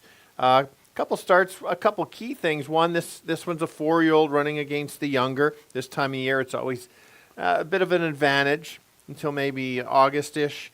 So I just like that this horse is showing some speed and was a beaten favorite a couple starts ago going a mile. So cuts back in distance. I think that's going to help. Should get a nice trip. I do like 3 to 1. Yeah, great workout and same connections. Neville Stevenson, Jason Homer just won the last race. I do like the big favorite in here. That's number 1, Red Roadrunner. Yeah, looks like a little bit of second and third-itis, but I don't think that's the case. I think it just got beat by some really nice ones. Bottle Cap came back last night, lost a photo in the allowance non-2-lifer. Shocking Malice was a good winner. Linda's Map, wire to wire. Gee, I'm Foxy, top 2-year-old last year. And Northern Echo was a wire-to-wire winner. So Red Roadrunner has run good races every time, draws inside. I think has a big shot. Michael Nault looking for his second win. Yeah, a lot of valid points for sure. I took the 6 as kind of my third horse. I think 1 and 3 are kind of battling it out. This horse might be to get the trip in here. If there's a battle up front, maybe this horse can just sit and wait and make a late close 12 to 1. Certainly a chance at third. And number 4, Rhythm of the Rain, the first-time starter. The dad had 6 wins, $500,000 in earnings, all sprinting. The mom was unraced. Does have 1 full sibling, and that one is still a maiden, but a couple of nice works coming in. And Judy Hunter is a great conditioner to get him ready first time out. For sure, and if you take a look at the 5, showed good speed last time, did fade. But this horse is one of those that's kind of improving each time out. Right trip certainly could be there. All right, let's go to our wagers here in race 4. Pick 4 time stretch. How many tickets? Just 1 today. What? 1 today. It's a pick 3 because wow, you I've got the all bunch. 1-3 with the all. Okay. You almost have the all. Looks yeah, like I got a whole bunch. You missed 2. So hopefully the 5 or the 8 come in. Keying the 2 with 1, 5, and 6 in the last 48. And myself, I'm keying the 1 in here. Then I'm taking 1, 2, 3, 4, 6, 7. Then the 2, 5 with the 1, 5, 6, 7. That is $48. Stretch, what do you got in the show parlay? I've stuck a fork in it. I'm done. All right, so I'm still alive. I'm going 38 to show on the 1. Good luck with all your wagers here in race 4. We'll see you back for race 5.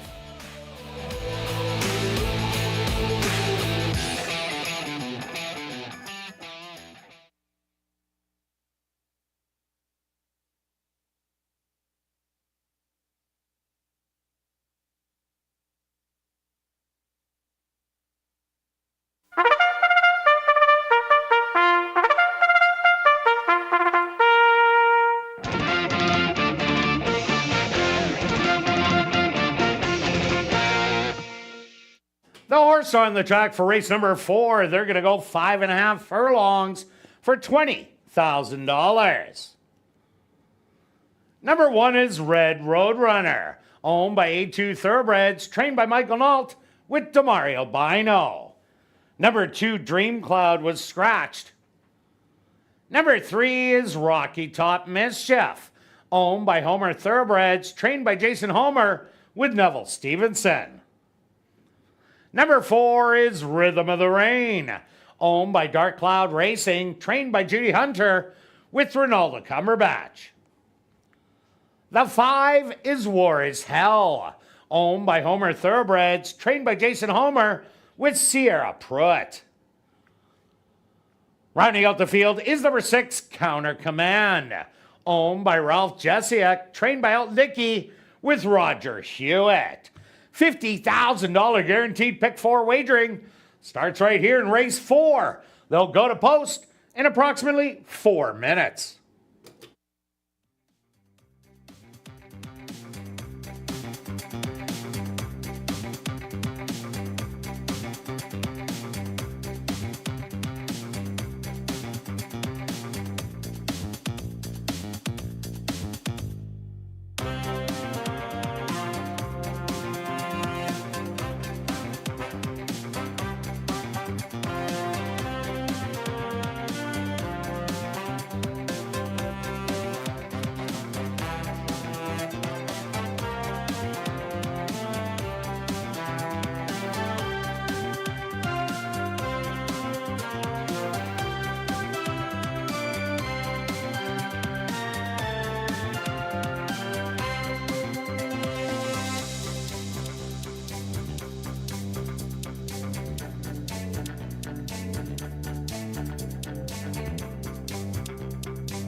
All right, the boys going 5.5, all looking for their first win lifetime. I think it's a bit of a match race, and that's what the public thinks too in the betting. 3 and 1. I'm going to go to the 3, slightly better odds. It's a 4-year-old running against the 3-year-old. Bit of an advantage there. Has a nice workout coming in. There's some nice races coming from Turf Paradise. I think the right trip certainly can upset the 1. The 1 deserves to be the favorite. A bunch of really good races against some runners. Repeat of those efforts certainly can be right there. And the long shot that certainly could get third is the 6 at 11 to 1 if you're a long shot player. Let's go 3, 1, and 6. Kirt?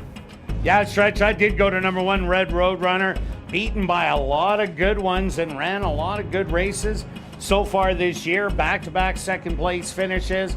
Seems to be a little bit of a softer field today, so I'm giving Red Roadrunner the nod to get it done. I do like number 3, Rocky Top Mischief, Neville Stevenson, Jason Homer. They just won race 3 on the Ronald. This one does have speed that has to be caught.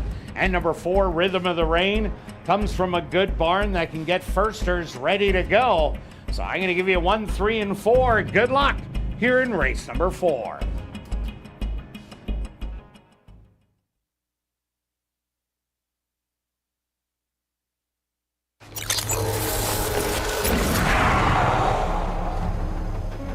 It's now 2 minutes to post time at ASD.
time.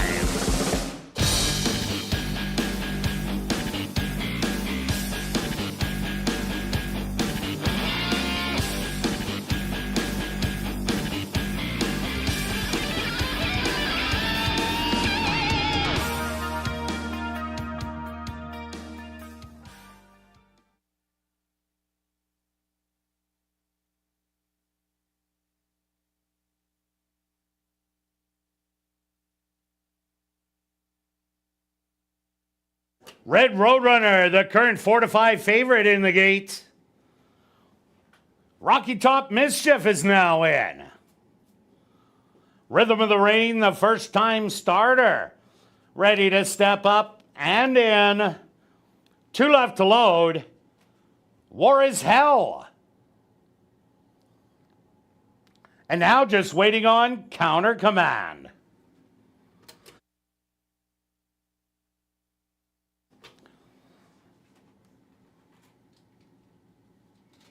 The field is set. They're at the post. And they're off. Breaking well on the inside, that's Red Roadrunner, who quickly goes out to assume command of the front end. Rocky Top Mischief back to second with Counter Command on the outside. Right in behind, War is Hell, and about a gap of 6 lengths back to the firster. Rhythm of the Rain, who's about 9 lengths off of it. But it's still Red Roadrunner through an opening quarter of 23-4. Has that lead by 3 lengths. Counter Command to the outside. In between horses, War is Hell. Rocky Top Mischief back to fourth. And Rhythm of the Rain still the trailer. They hit the head of the lane. And it's Red Roadrunner, who has led through an opening half of 48-2. Red Roadrunner just pouring it on. A 16th of a mile to go. And Red Roadrunner is going to win by 4. Rocky Top Mischief in second. Third's going to go to War is Hell, and fourth to Counter Command.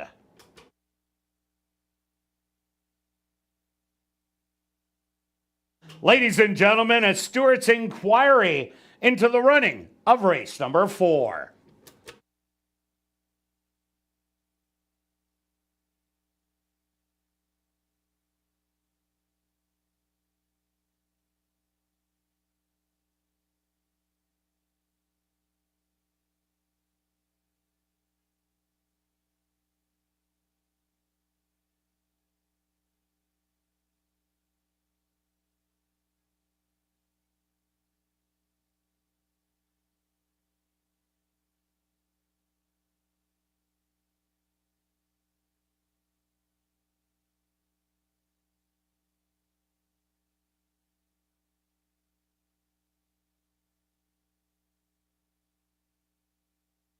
The Stewards opposed to number 1, Red Roadrunner, as your race winner. Second goes to number 3, Rocky Top Mischief.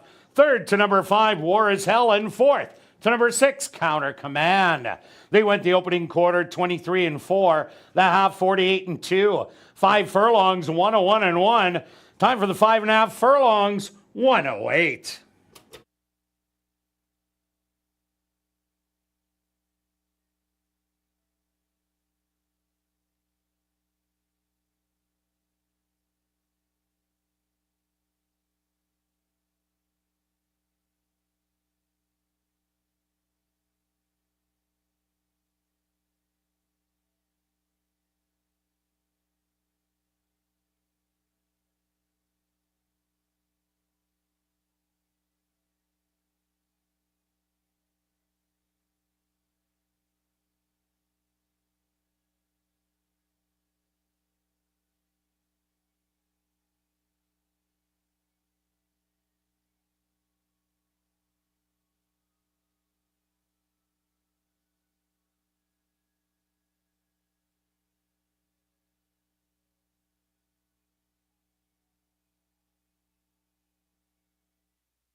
Now entering the winner's enclosure, the unofficial winner here in race number 4, That's number 1, Red Roadrunner. Red Roadrunner is a chestnut gelding, 3 years old, by Jimmy Creed, out of the mare Spells and Charms by Scat Daddy. Owned by A2 Thoroughbreds, trained by Michael Nault, and ridden to victory by Demario Bino. Time for the 5.5 furlongs, 108. Congratulations goes out to trainer Michael Nault and jockey Demario Bino, who team up for the double. 2 wins for trainer Michael Nault and 2 wins for jockey Demario Bino.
Ladies and gentlemen, after reviewing the films, the stewards are removing the inquiry sign off the board.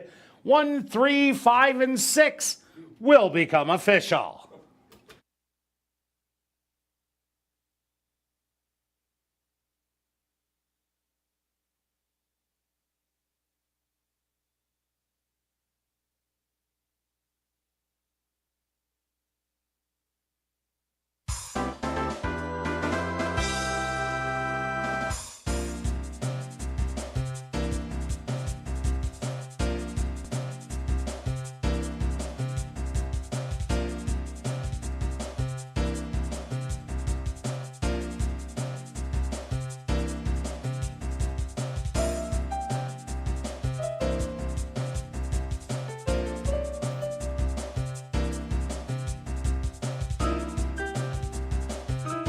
Race 4 is official in the upcoming 5th race. Number 6, Mini Glazed Donut, correct the weight to 119 pounds. Our VIP Fan of the Night race. Here in race number 5, they'll go to post in 15 minutes.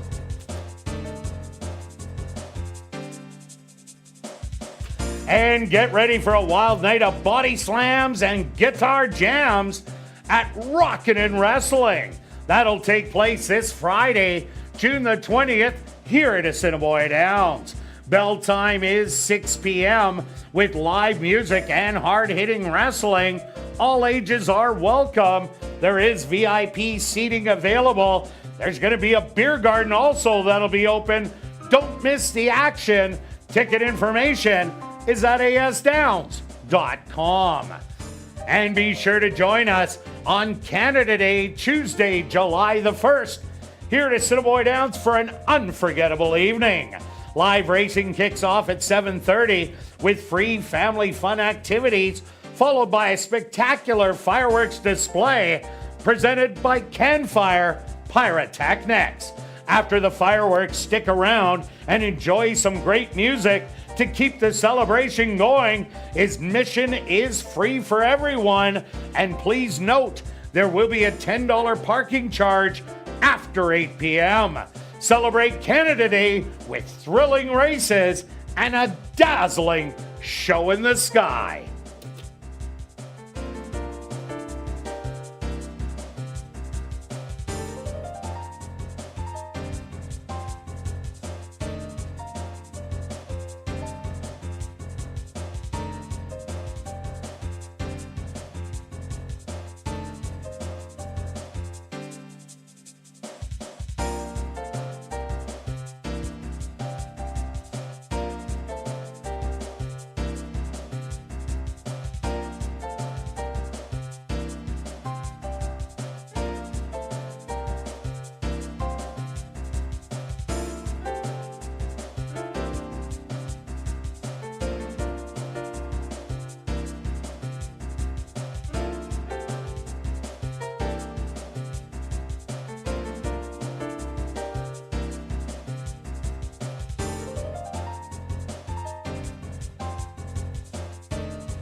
And welcome back down the paddock for race number 5. We have an allowance race for 3-and-up maidens, or 3-year-old maidens, Manitoba, Saskatchewan, North and South Dakota breds. They're going to go 6 furlongs. We did have a late scratch in here of number 4, Amplify.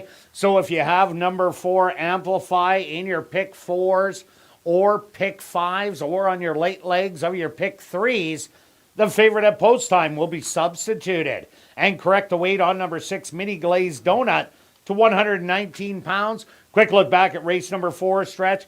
Red Roadrunner, everybody thought the same. It's a seconditis horse.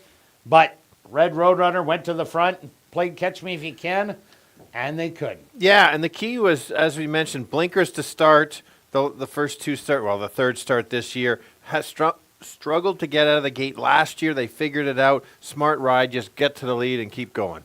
All right, here we go. Race number 5, Stretch. Who do you like? Okay, I've got, wasn't my top pick, even with the 4 in there. This horse is one of those improving horses each time out. First start came off the pace. Last time battled with the big favorite and almost won the race. And it's a very impressive race, best race to date. I like that. One of those that probably doesn't even need the lead, can just sit and stalk and try to take over. Yeah, I also like number 3, Little Eddie. This horse showed speed last time out against the favorite that day, which was Spike It Rich, who was sitting on a win. They battled it out, and then Moonman Rules picked up the pieces and got the win. That was a great tightener for Little Eddie, now stretching out to 6 furlongs, but speed's doing well on the racetrack, so I think has a big shot. Yeah, and with the 4 scratch, that moves up my picks a little bit. I didn't think the 2 was going to be the even money favorite. First time starter, very good work coming in, going 4 furlongs from 48 and 4. Is a 4-year-old. That's a good sign. We'll see. Obviously, word is out. The horse can run a little. Yeah, the 2 horse, the dad, 1 win, 100,000 at a route, 7 siblings, 4 of them half siblings, 3 maidens, 1 unstarted, but the ones that are the same breeding, one is a 1-time winner of 14,000, an unstarted one, and a 2-time winner of 100,000 in earnings sprinting. Also like number 1, Gray Havens, same dad, Kentucky Bear as the 2, and that's and the mom, Bear's Princess, was unstarted. This one has 7 brothers and sisters, 5 of them exact same breeding.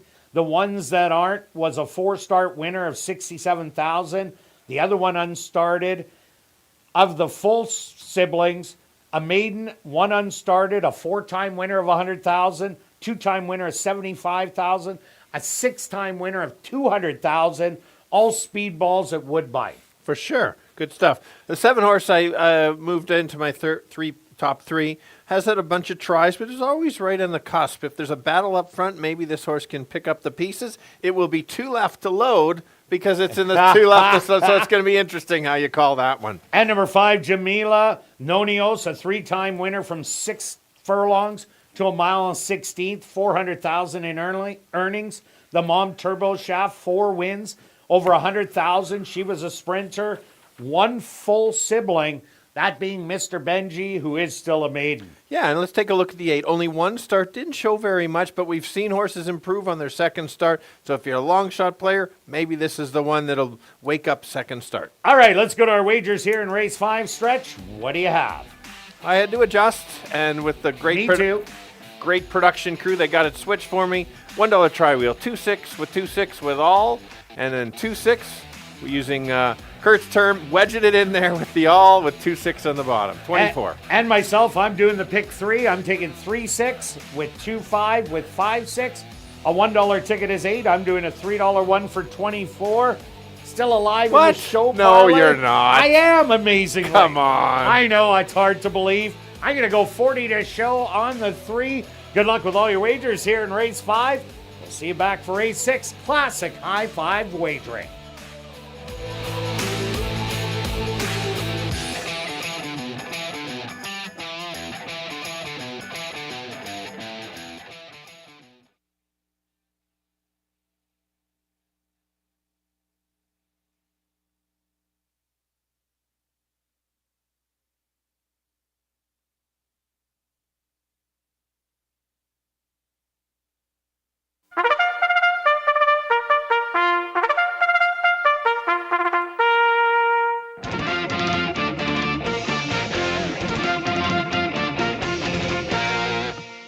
The horse on the track for race number 5, our VIP Fan of the Night race. They're going to go 6 furlongs for $20,000. Number 1 is Gray Havens, owned by Gary Naherniak, Rihanna Gray, Damon Gillis, trained by Mike Taphorn with Ronald Alley. Number 2 is Hibernation, owned by Brent and Heather Rymack, trained by Brent Rymack with Antonio Whitehall. Number 3 is Little Eddie, owned by Chrissy Desjarlais, trained by Ryan Desjarlais with Rashad Knights. Number 4, Amplify, was a late scratch. Number 5 is Jamila, owned by Violetta Adamchuk, trained by Jared Brown with Arthur Badu. Number 6 is Mini Glazed Donut, owned by Jay Goy Racing, trained by Tiffany Husbands with Matthew Bennett.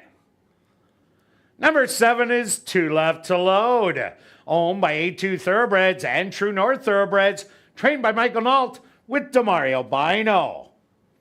Rounding out the field is number 8, Pleasant Time, owned and trained by Steve Thompson with Siobhan Bell.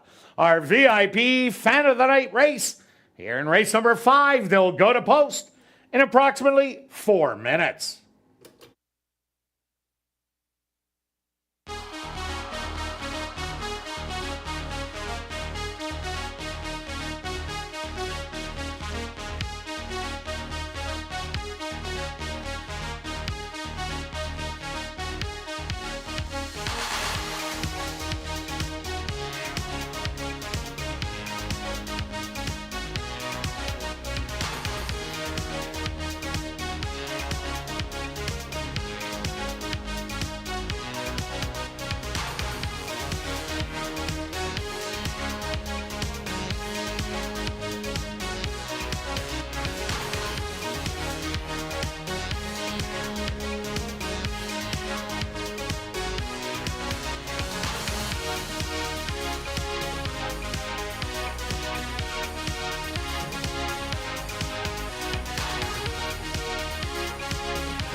Got the maidens, all horses that have never won a race before, going 6 furlongs, wide open betting board.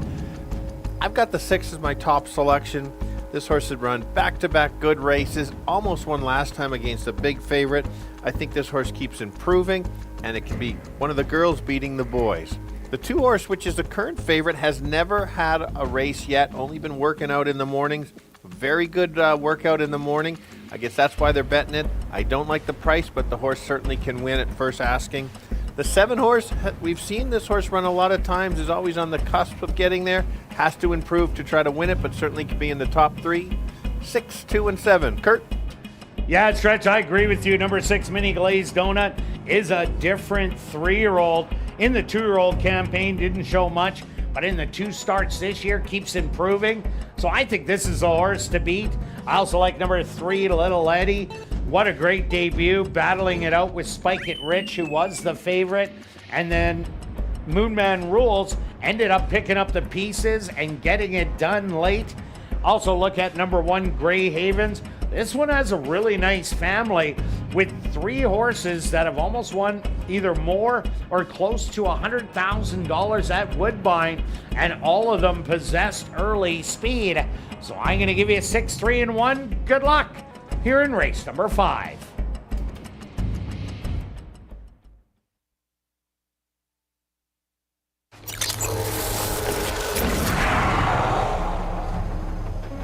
It's now 2 minutes to post time at ASD.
Gray Havens, one of the 3 first-time starters to go into the starting gate.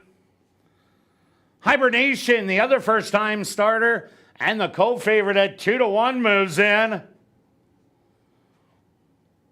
Little Eddie will be next.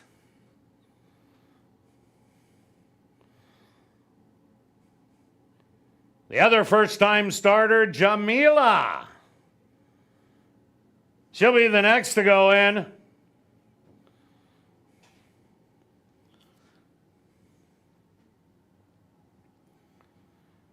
Gray Haven's a little fractious, as is Little Eddie. Mini Glazed Donut goes in.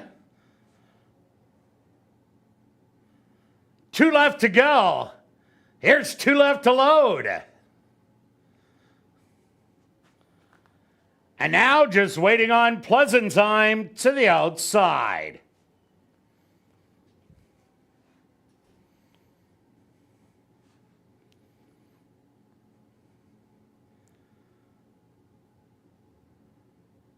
The field is set. They're at the post. And they're off.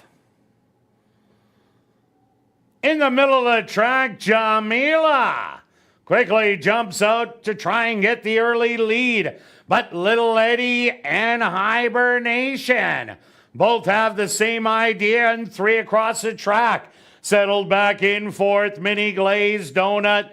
Then it's Gray Havens on the rail in between horses.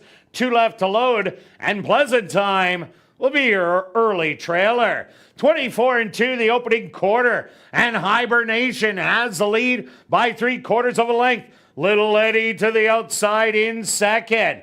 Mini Glazed Donut making a rally up the rail in 3rd to the outside. 2 left to load, then Pleasant Time back to Jamila and Gray Havens. The leader through a half in 49 seconds. That's Hibernation. But here comes Mini Glazed Donut on the inside. 2 left to load on the outside. Mini Glazed Donut tries to poke a nose in front, but 2 left to load. Has great strides on the outside, and 2 left to load. Blows on by and is going to win by 3. Mini Glazed Donut in second. 3rd's going to go to Hibernation. 4th to Pleasant Time. And 5th to Little Eddie.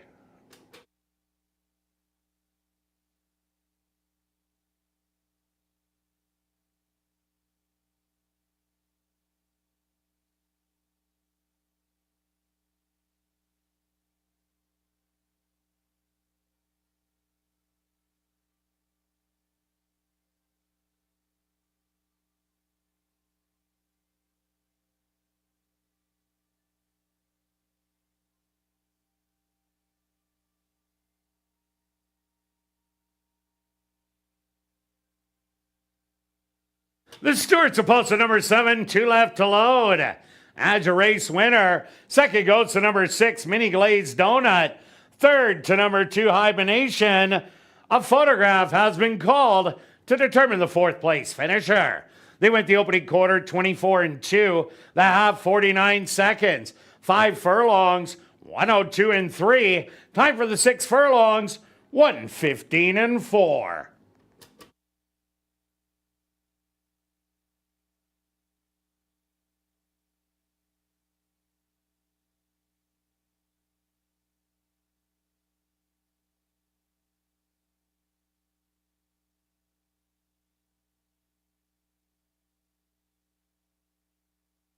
Results of the photo show number 8, Pleasant Time, finished in 4th.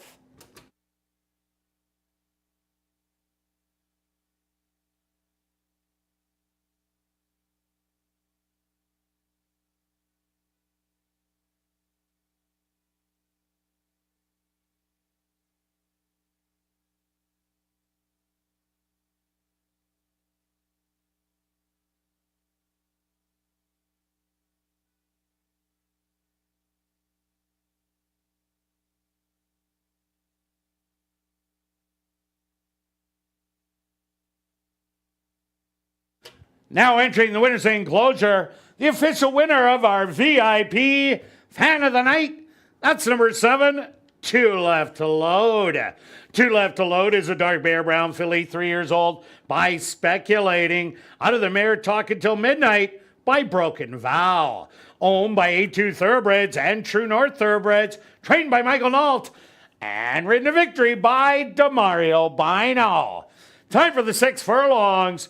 1:15 Number 7, Two Left to Load, was proudly bred right here in Manitoba by Cam Ziprick, Charles Fulliard, and Stephanie Fulliard. Also, number 7, Two Left to Load, was a CTHS sales grad, and upon this maiden breaking win, did receive a blanket presentation on behalf of the CTHS Manitoba. Also, congratulations goes out to trainer Mike Nault and jockey Demario Bino. They team up for the hat trick. 3 wins for trainer Michael Nault and jockey Demario Bino. Race 5 is official in the upcoming 6th race. Classic high 5 wagering with a carryover just under $1,700. Scratch number 9, the Calabrese Kid. Classic high 5 wagering here in race 6. They go to post in 14 minutes.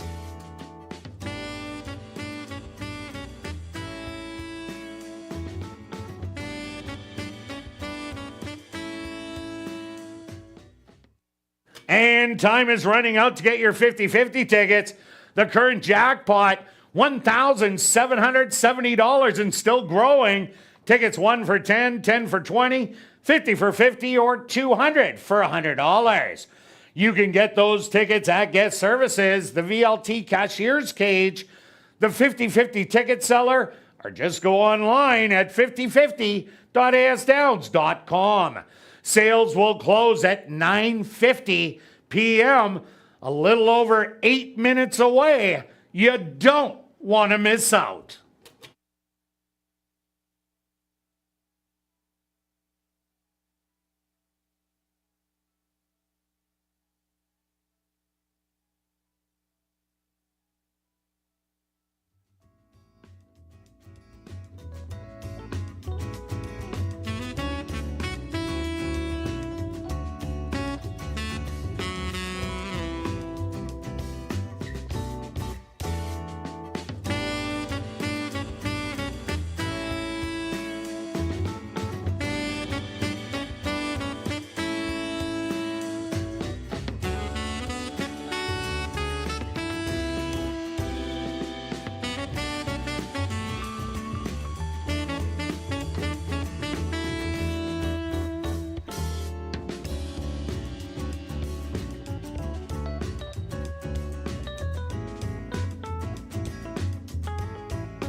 welcome back down the paddock for race number 6. Classic high five wagering with a carryover just under $1,700 for this $7,500 claimer for 3-year-olds and up. They're going to go 7 furlongs, scratch the 9. The Calabrese Kid. Quick look back at race number 5. Well, 2 left to load. Michael Nalton, Demario Bino, absolutely on fire today. 1-2.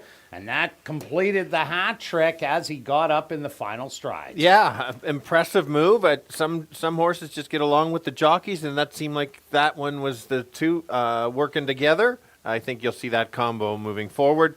Just a couple of if you're betting the races and you're unsure what happens with the scratch, well, you just got backdoored that the 4. If you had the 4 in your ticket, you got the 7. 7 was a 20-cent more favorite than the 2. So anybody that had the 4 now gets the 7.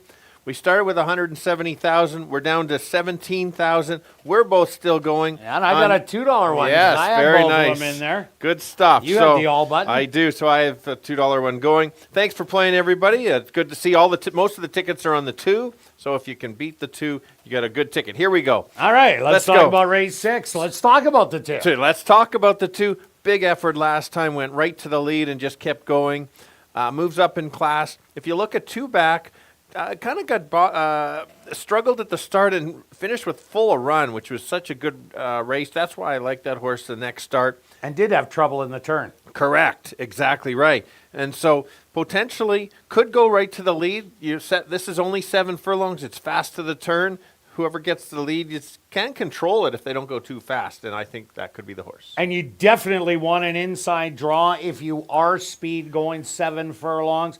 I agree with you on the 2. I also like number 5, Sol del Sur. Ran an absolute huge race last time out.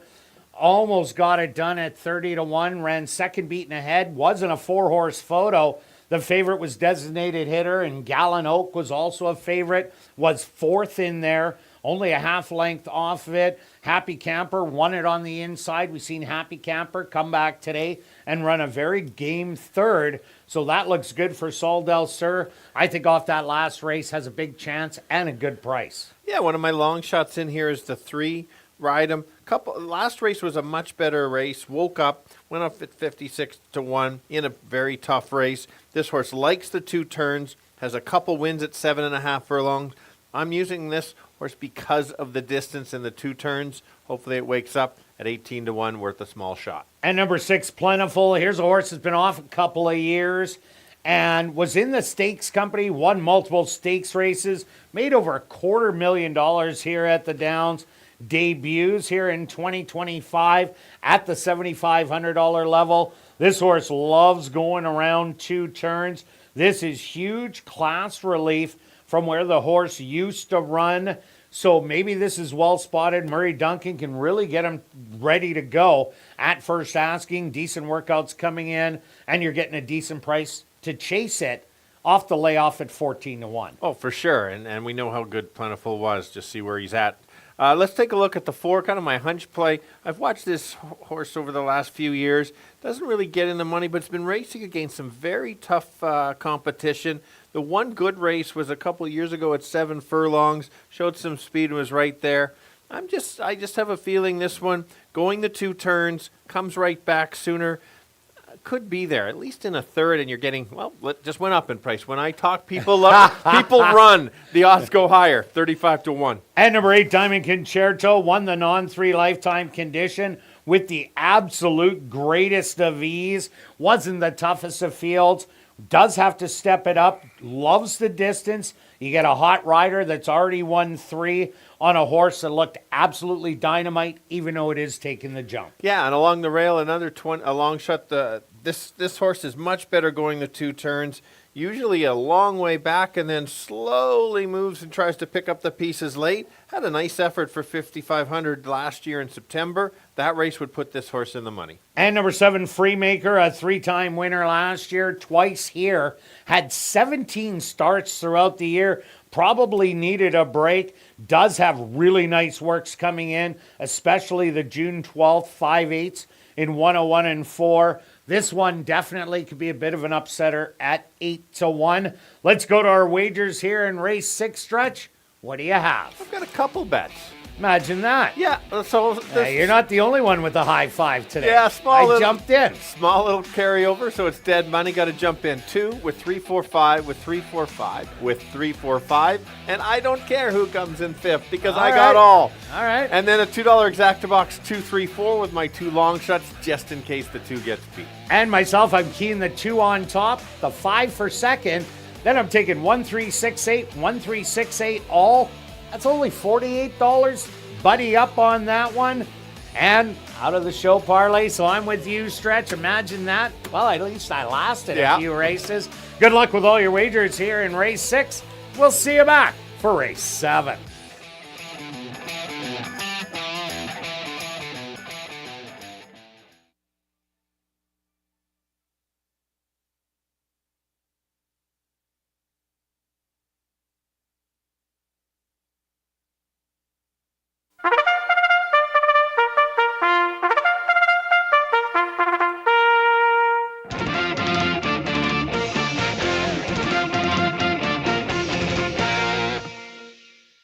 The horses are on the track for race number 6.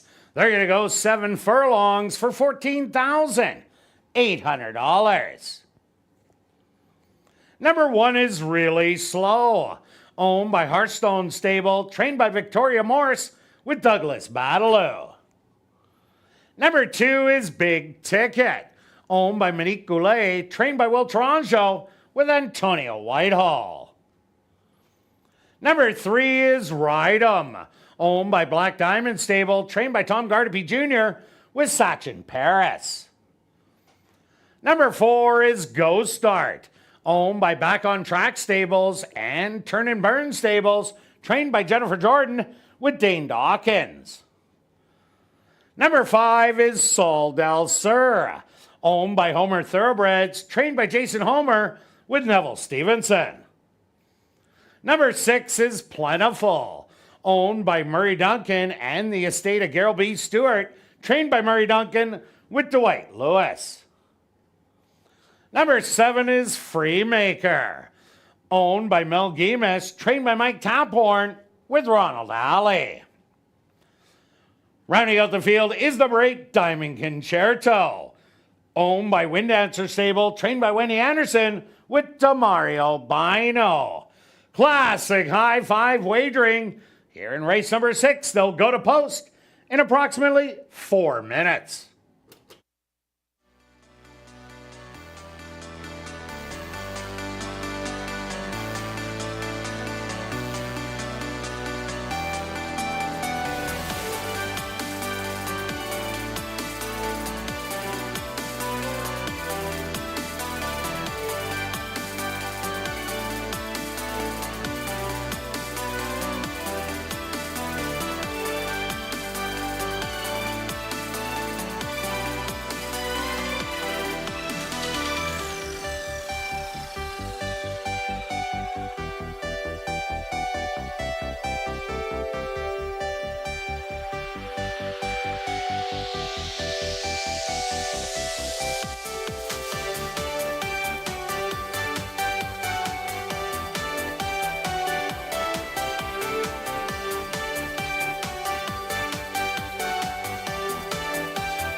furlongs. It's going to be fast to the first turn.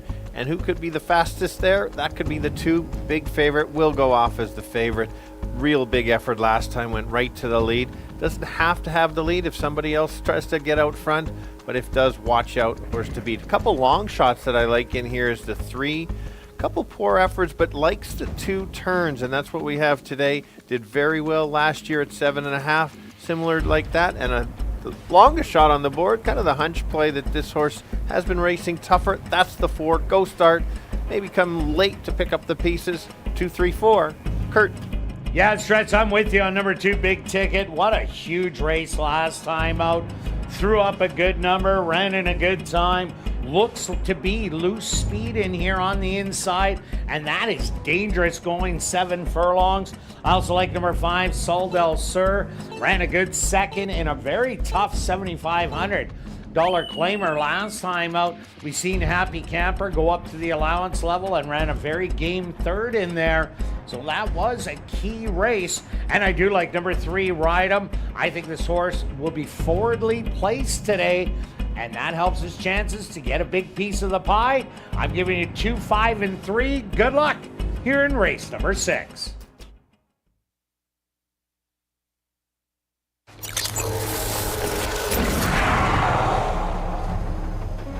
It's now 2 minutes to post time at ASD.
It's post time.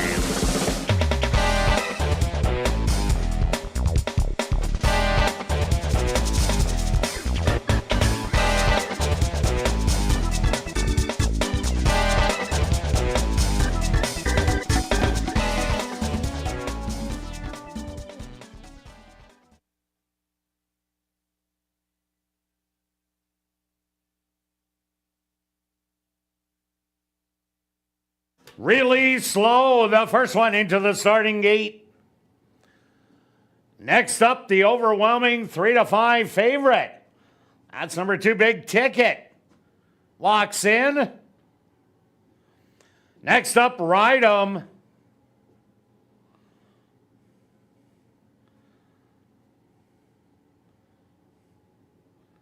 Go Start goes right in. Sol del Sur. He'll find his spot. Plentiful is in.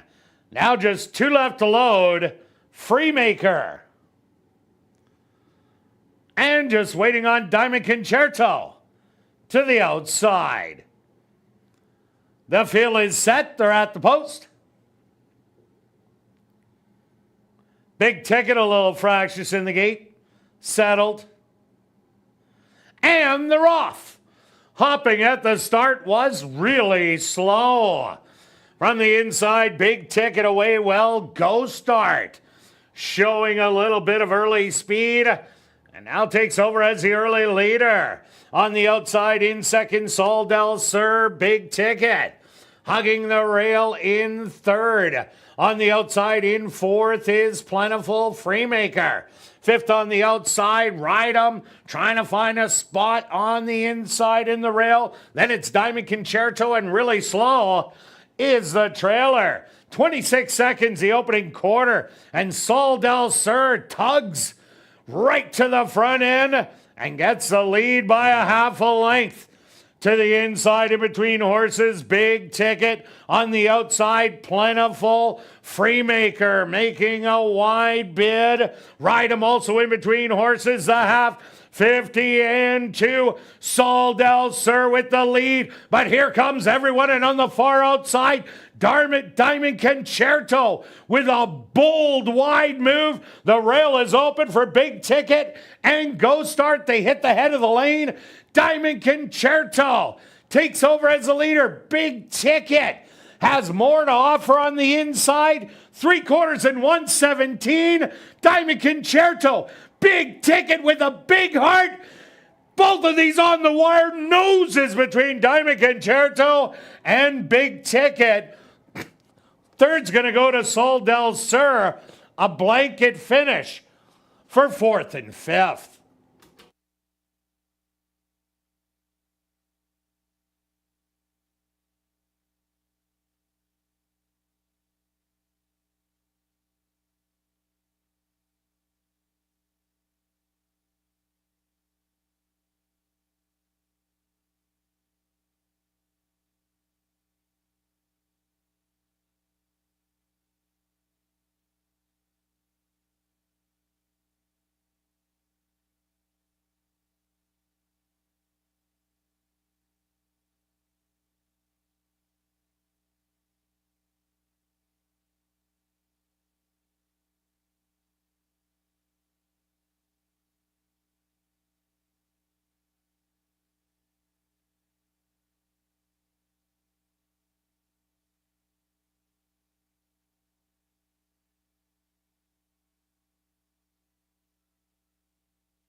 Diamond Concerto. Second goes to number 2, Big Ticket. Third to number 5, Sol del Sur. Fourth to number 6, Plentiful.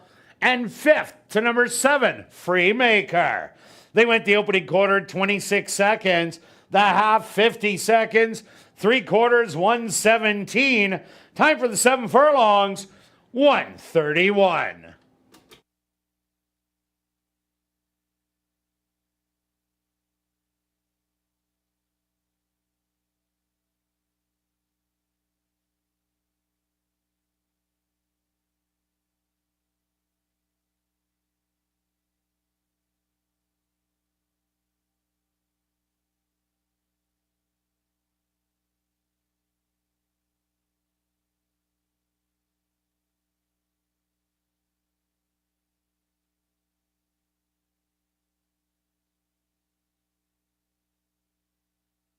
Now entering the winner's enclosure, the official winner here in race number 6.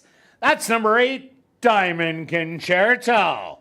Diamond Concerto is a bay roan, 4 years old, by Exaggerator, under the mare Diamonds and Caviar by Street Cry.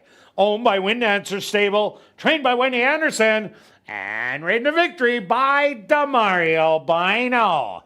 Time for the 7 furlongs, 1:31. Congratulations goes out to jockey Damario Bino, who scores the 4-pack. 4 wins for jockey Damario Bino. Race 6 is official in the upcoming 7th race. Number 9, McKegg, make the jockey Antonio Whitehall and correct the weight to 122 pounds. Classic high 5 wagering here in race 7. They'll go to post in 16 minutes.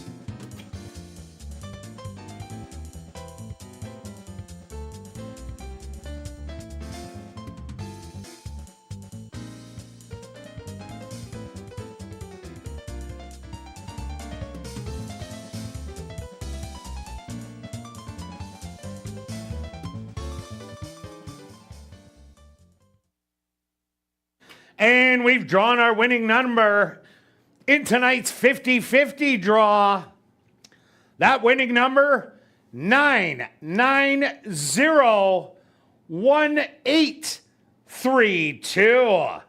Once again, the winning number in tonight's 50-50 draw, 9901832. 1832.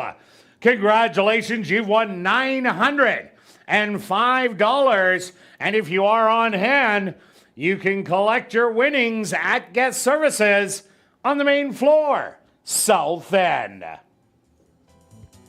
And make sure to head up to the clubhouse for our popular Crazy Hour.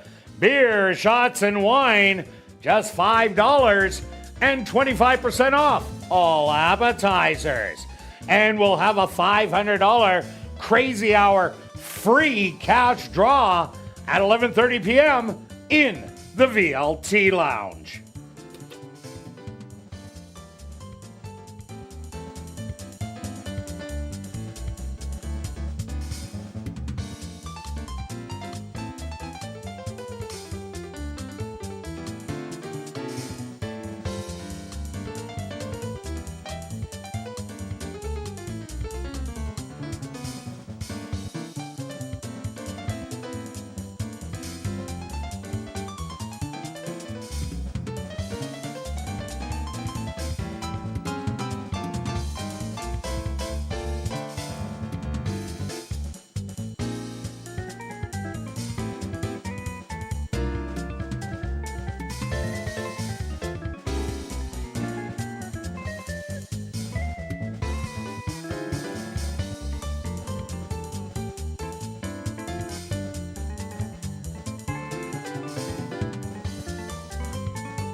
Ladies and gentlemen, turning your programs back to race number 6, we had 2 claims to report.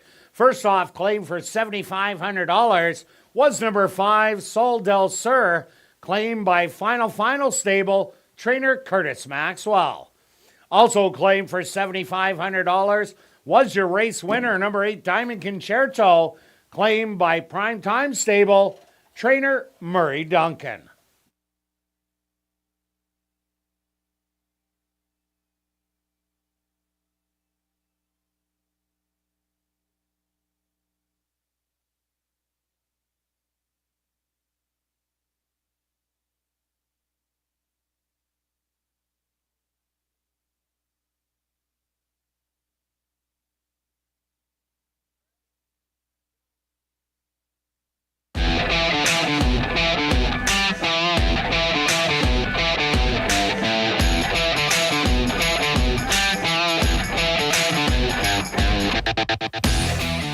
And welcome back down the paddock for race number 7 for this allowance.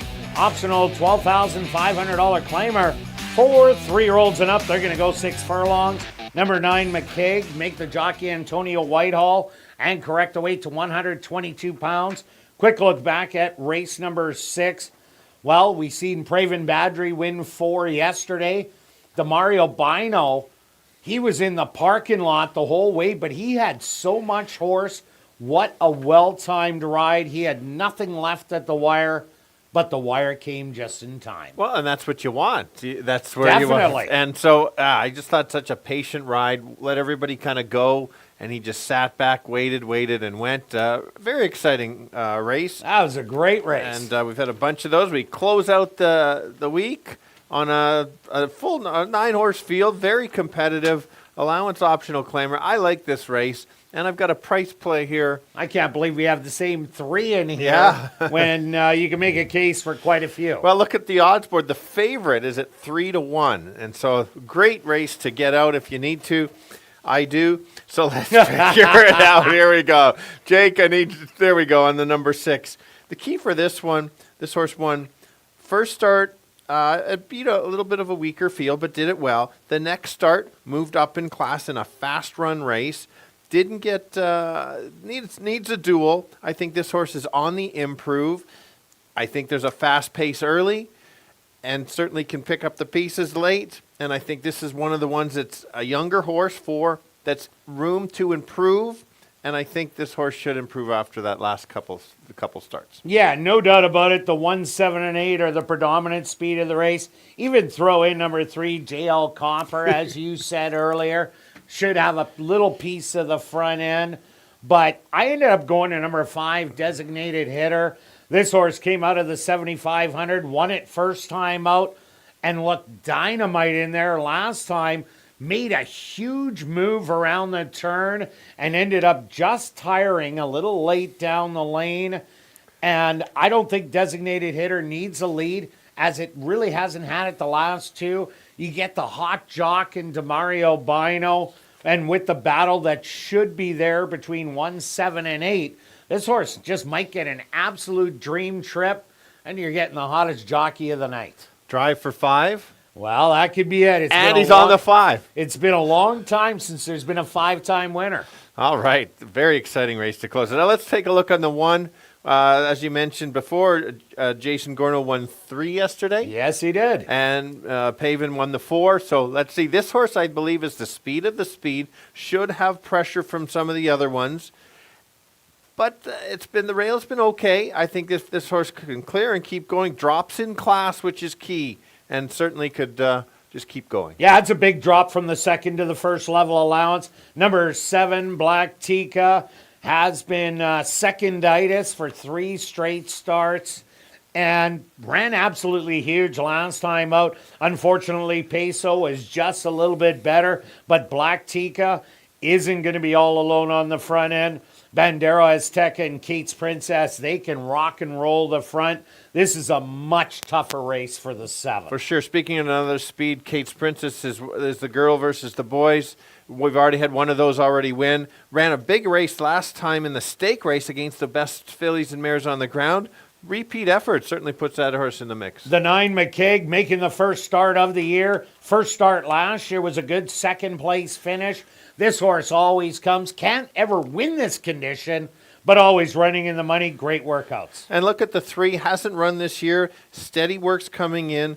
The running style is up against it a little bit, but maybe we'll figure out how the race goes. Rashad might just try to sit back. Has beaten my top selection twice. And the 4, Silver Blur, a good win last time out, but really jumps up today into this allowance. This is a much tougher spot, but the horse did win rather easily last time. And one that the 2 horse is going to be one of the bigger long shots, but a couple key points. It's got the right racing style. These are where the long shots can show up. You've got all the speed. He's a closer and certainly can get there late, and you're getting 14-1. I think that horse is going to go off at higher odds, so that might be another long shot. All right, let's go to our wagers here in race 7, Stretch. What do you have? Well, I like this. Wow. Yes, I'm stepping up today on this one. I've been waiting for this horse just in case a speed horse gets there.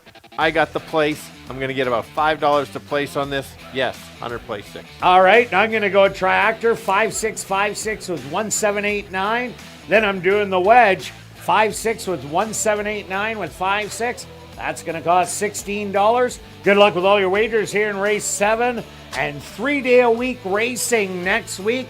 So we're going to see you back Monday, 6:45 Central for ASD Live.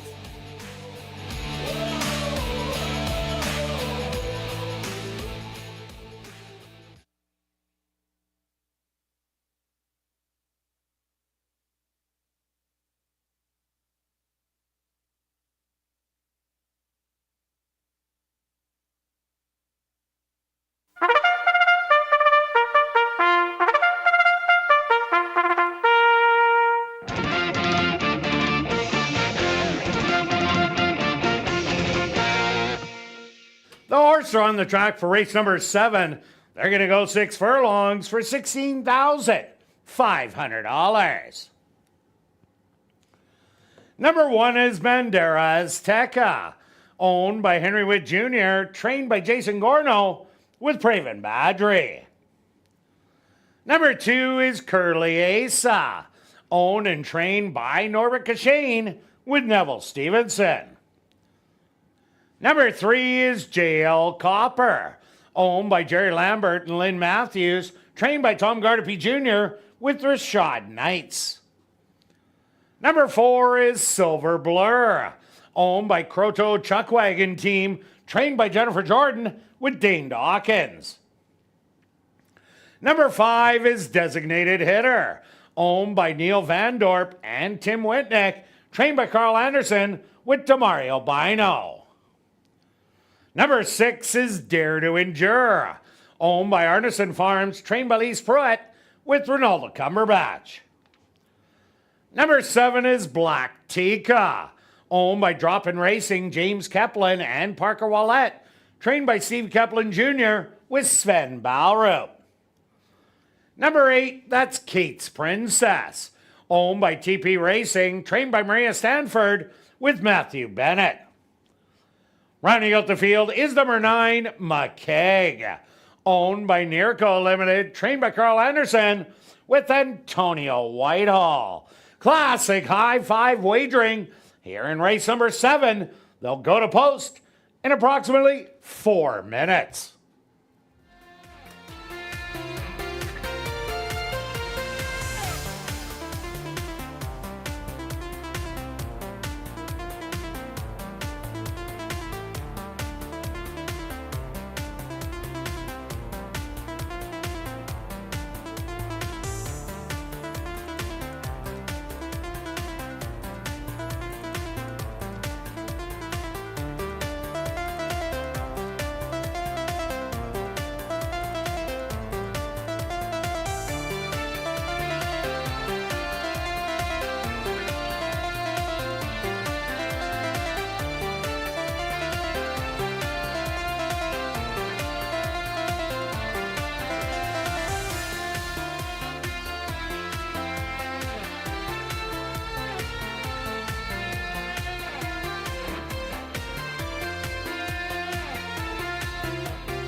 Eight boys, 1 girl, going out, finishing the week, going 6 furlongs. Very good betting race. You can take a look at the odds, wide open. Let's go to a bit of a price here. The 6 horse at 6-1 should sit in about 4th or 5th and try to make a late move.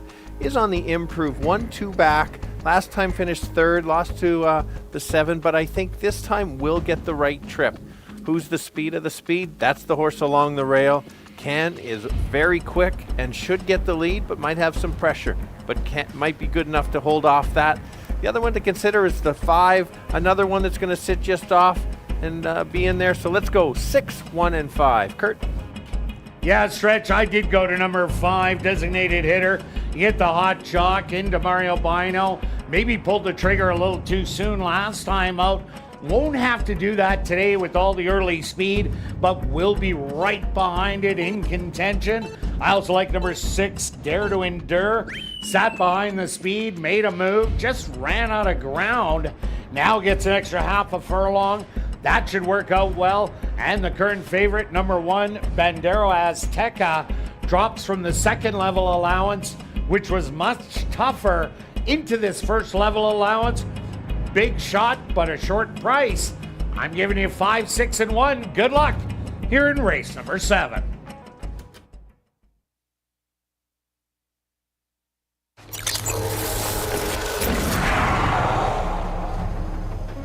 It's now 2 minutes to post time at ASD.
It's post time.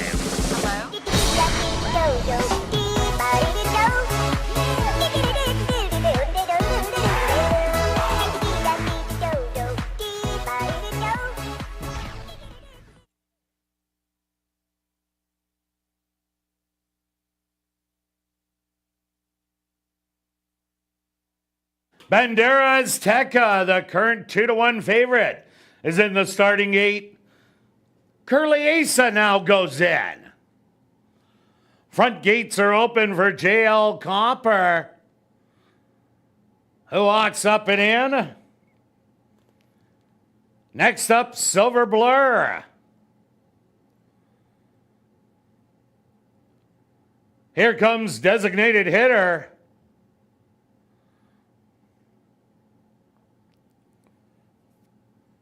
Dare to Endure, ready to go in.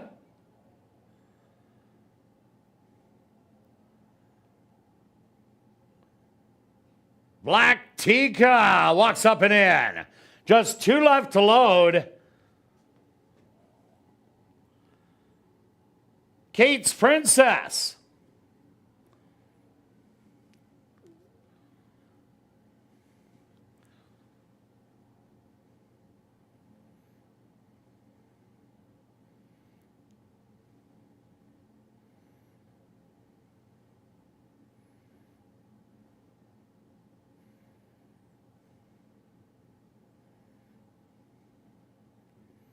Kate's Princess needs a little extra help from the gate crew.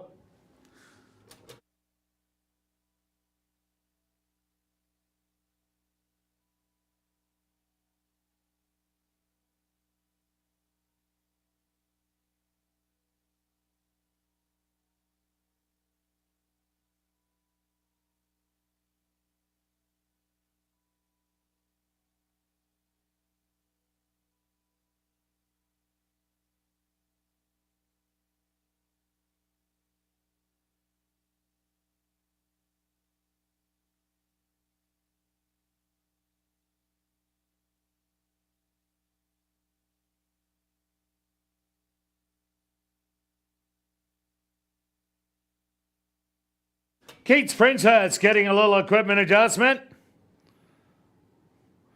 Seems like she's back ready to go.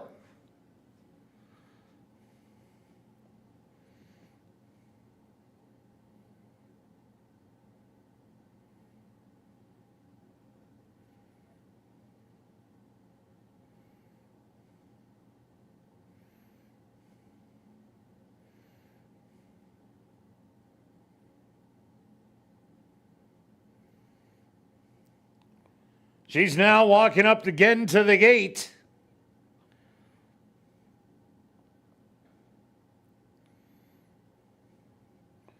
She's in. And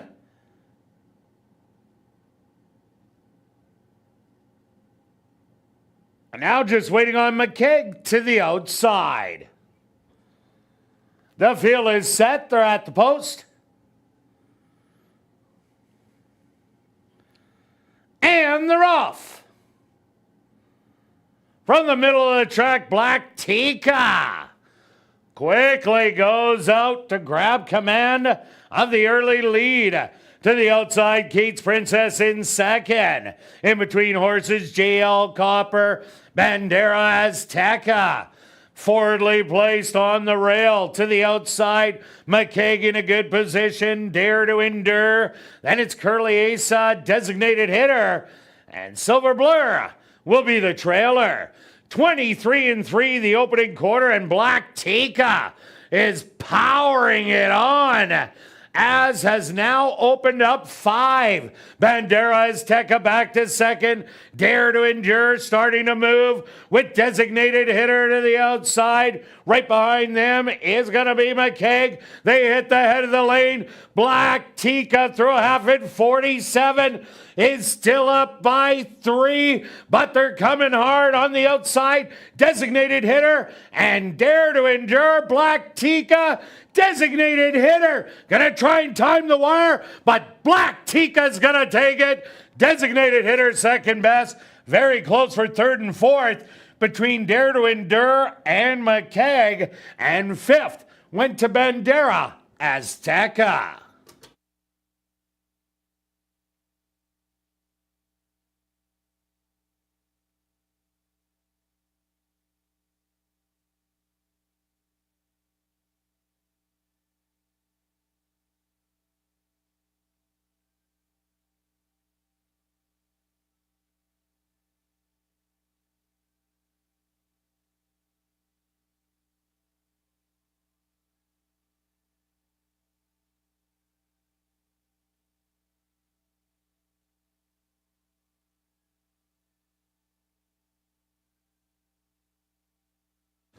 The Stewards have posted number 7, Black Tika, as your unofficial winner. Second goes to number 5, designated hitter. Third to number 9, McKeag.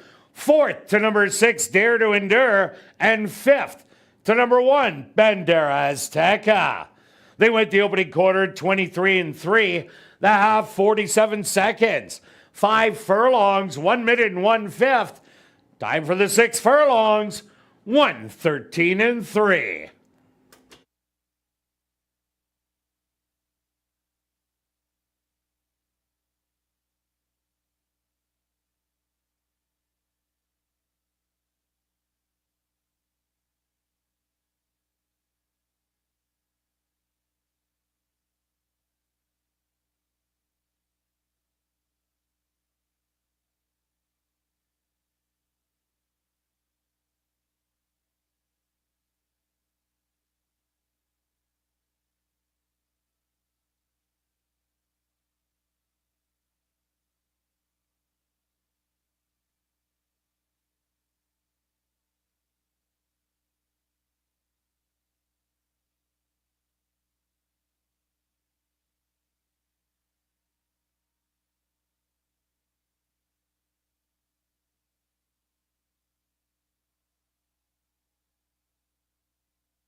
Now entering the winner's enclosure, the official winner here in race number 7.